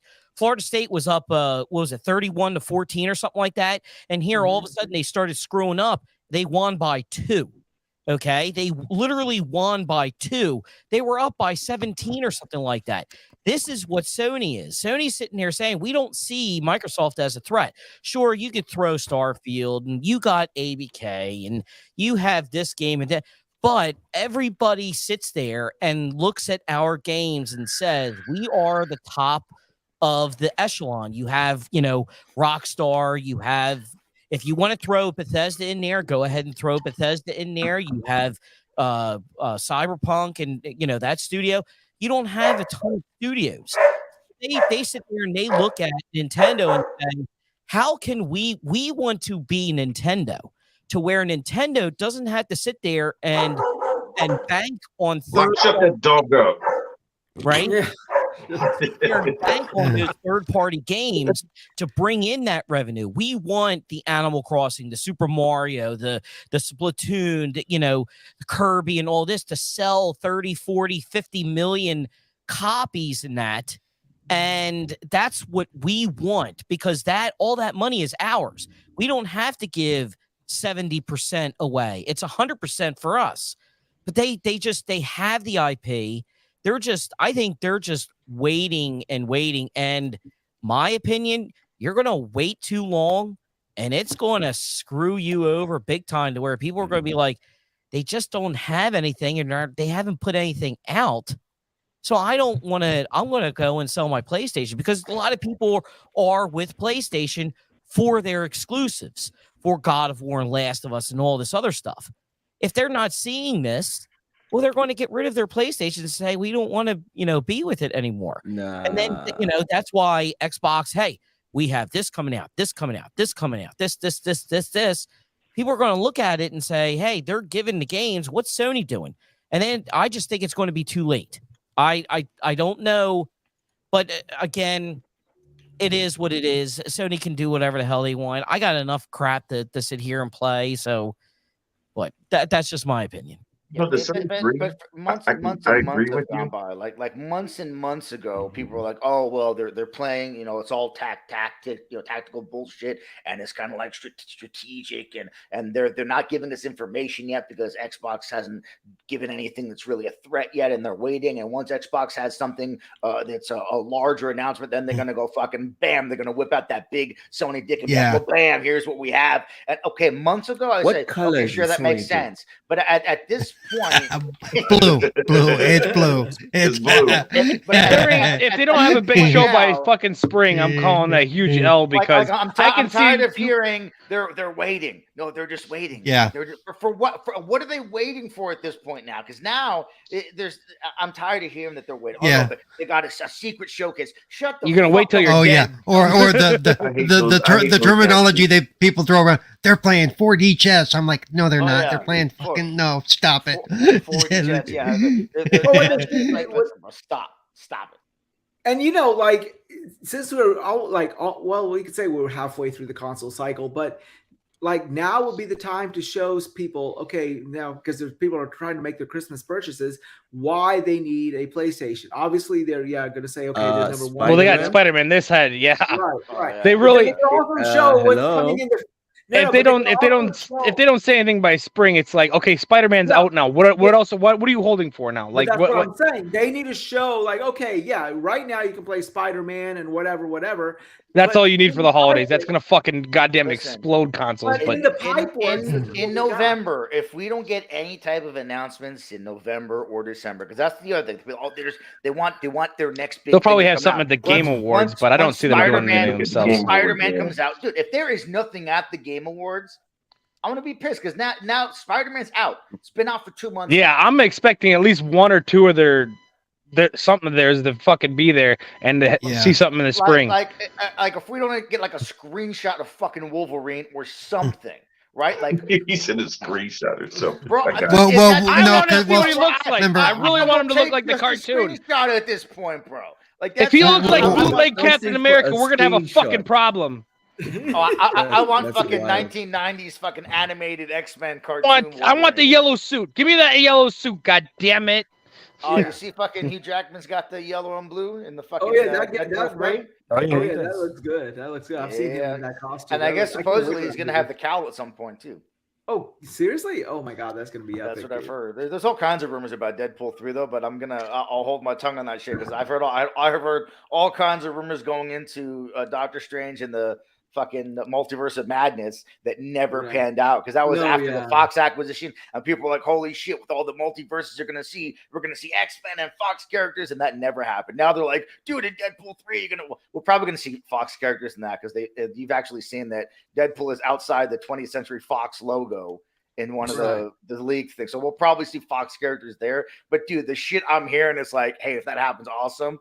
But I'm not even putting any stock in it. Yeah, I've heard some buzz, and I said if this movie comes out and all of this stuff is in it, it's going to probably be one of the it's going to definitely be the best Deadpool, if not one of the best Marvel movies out in recent memory. Period. You know. Yeah, if they can pull off any of the shit that I'm hearing, but anyway, I don't know. Marvel fell off hard after Endgame, bro, so. dude, and once I'm pretty damn tired of Marvel, to be honest. They've milked it too goddamn much. There's one coming out every couple months. I'm just tired of that shit.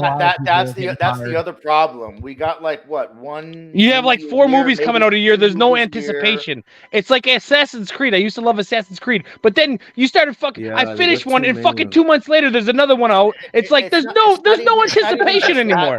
Like we had 2, maybe 3 movies a year. They all were chronologically in order. So every movie took place before the next movie you watched. We had post-credit scenes going into what's coming in the future, and everything was interwoven leading up to Infinity War and Endgame. Now you've got fucking movies that are not connected to anything. Ant-Man Quantumania is connected to absolutely fucking nothing. Well, they're connected to TV shows. Right, to Disney Plus shows. To watch WandaVision. Right, so and all those Disney Plus shows suck, bro. They all suck. There's not any fucking good Disney Plus shows. Technically they are connected. They're connected with Kang. The problem with that is majors. They don't know what they're doing with majors right now because of the what happened with the what was it, the abuse in that.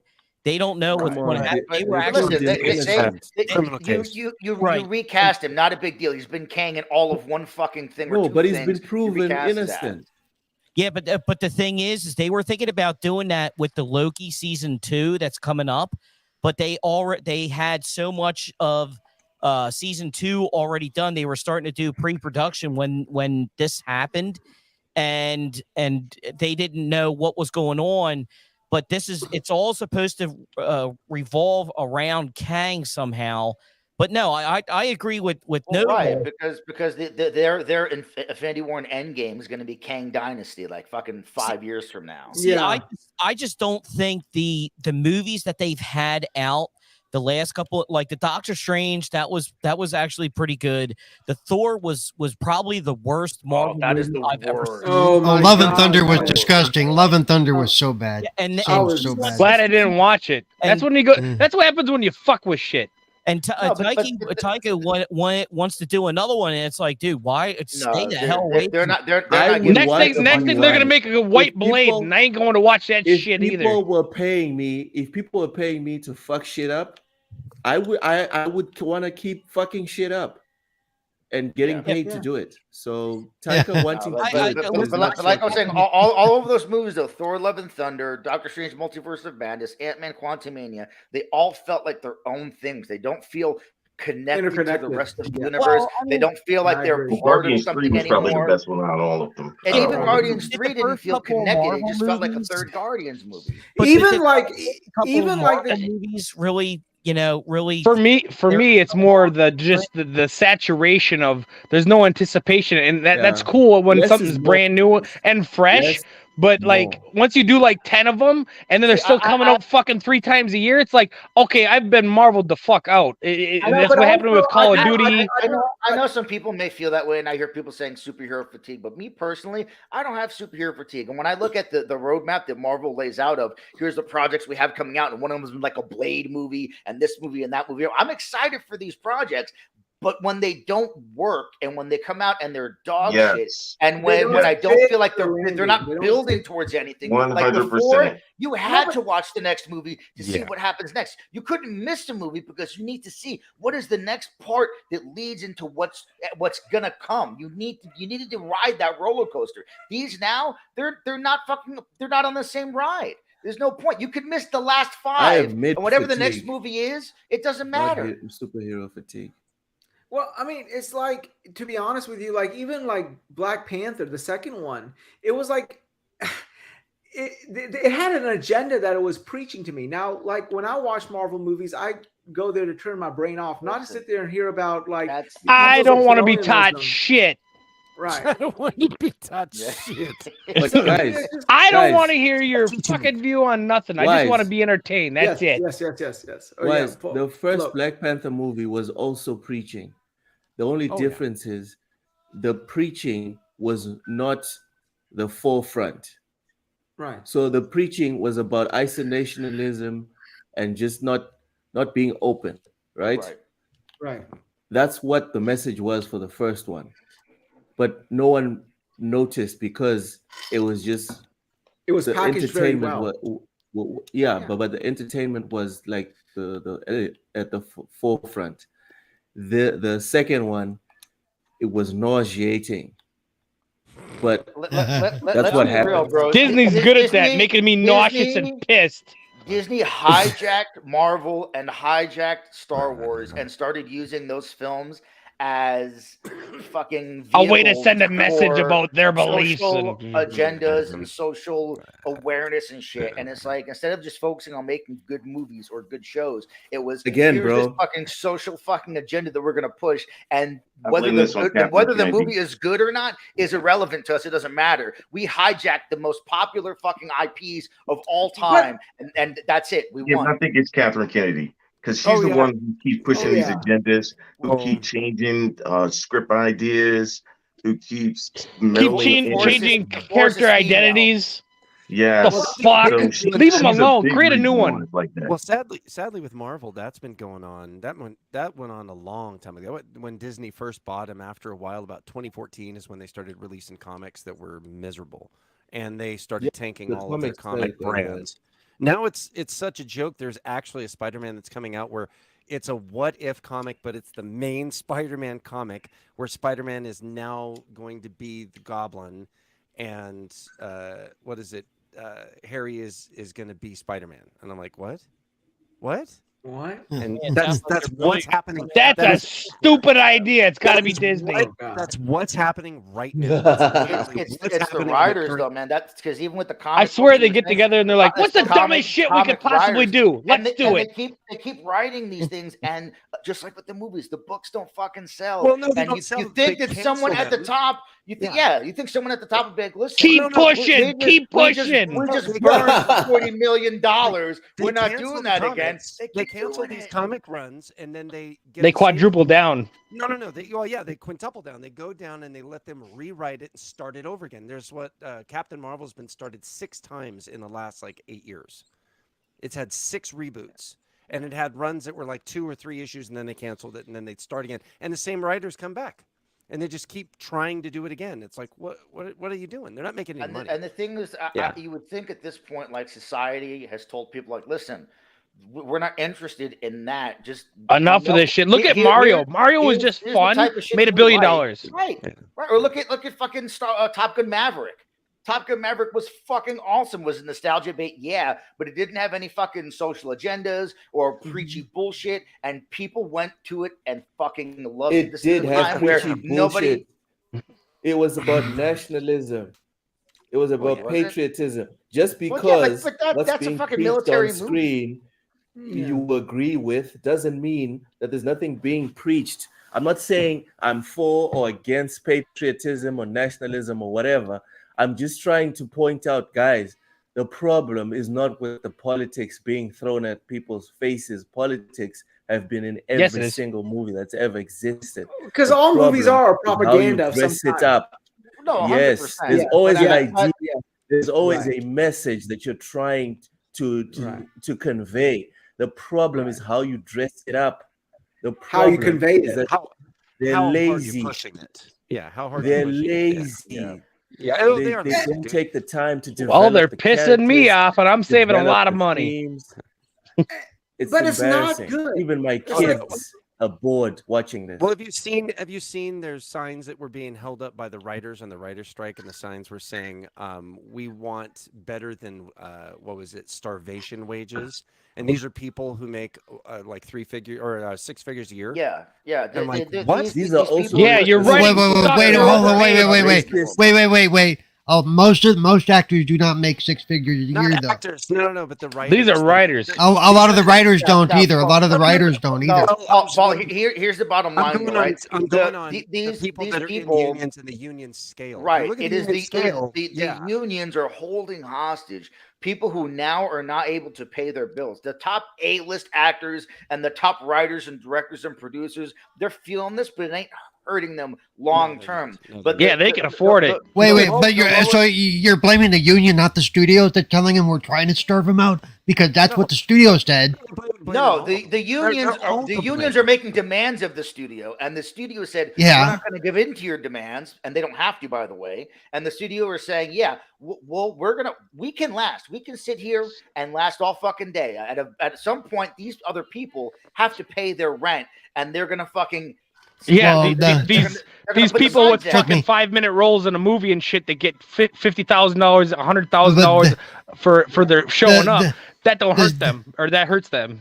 But the shareholders aren't going to be happy either. So don't think the unions can ride this out either. I mean, the state studios can ride this out either because the shareholders are going to get You could just pissed find off. someone else. Nope, no, you can't.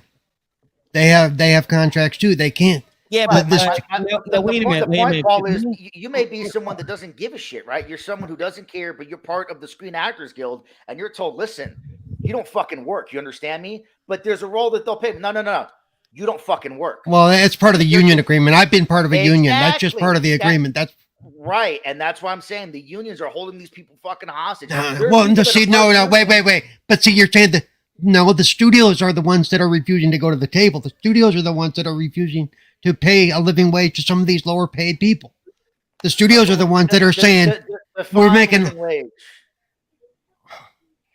You don't want to talk to me about that. I make $1,000 a month, dude, and I'm barely living. Bro, I'm on Seriously, disability. okay? You're I'm not saying, an don't. actor. Just like No, you. but the point is, don't. The living wage in Texas is different than the living wage in California, and we all know that. Right. So the problem is these people are demanding more money when more money will not fix their problems, because the problem they have is they live in California where the cost of living is astronomical. It does.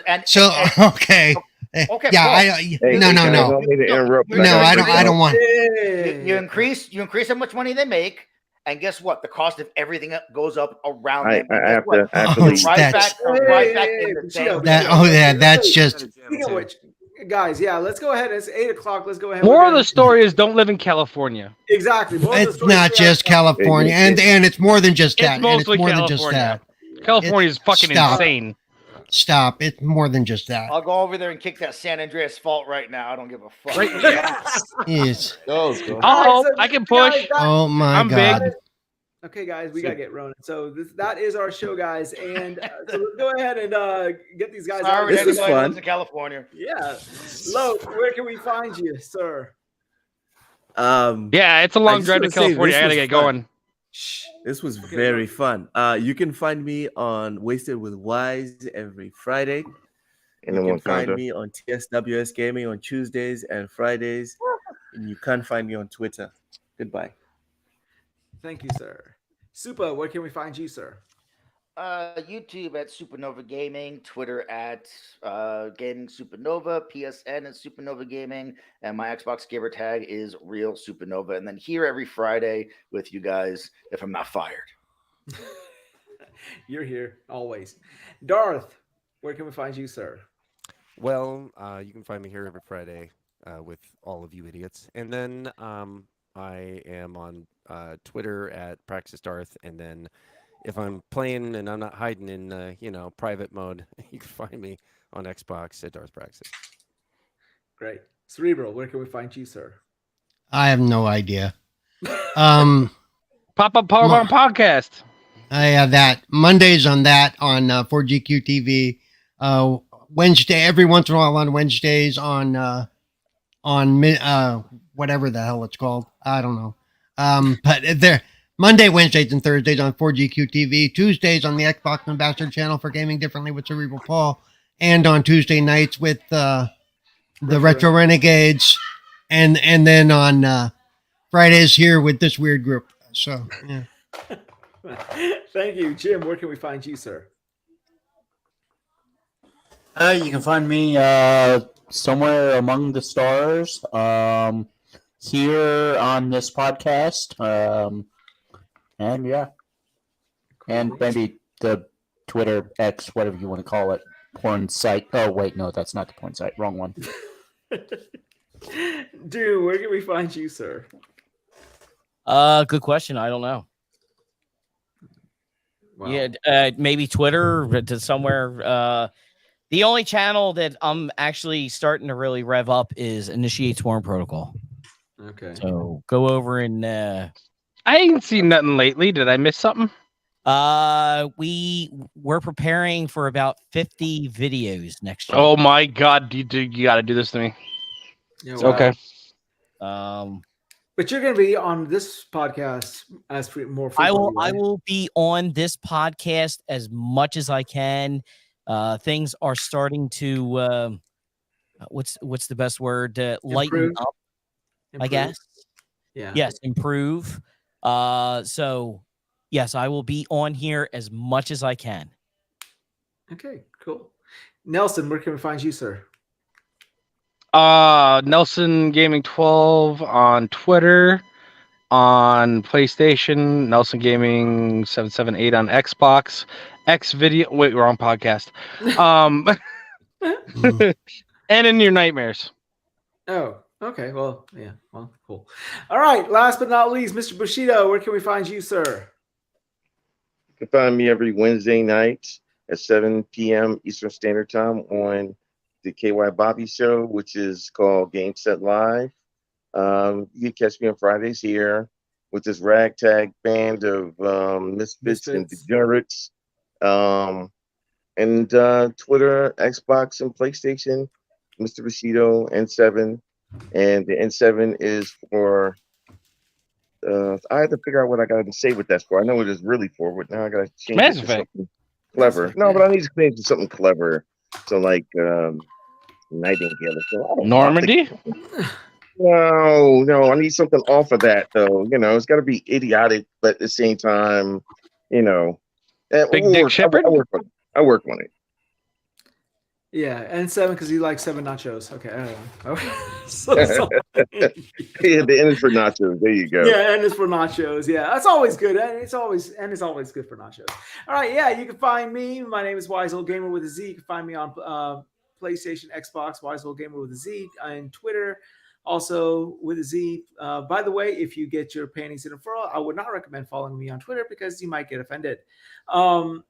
Also, you can find me every Friday. We're going to be doing the podcast as per normal, 5:30 Central Time, 6:30 Eastern. We run it as long as we can go. Usually it's about 2 to 2.5 hours. So yeah.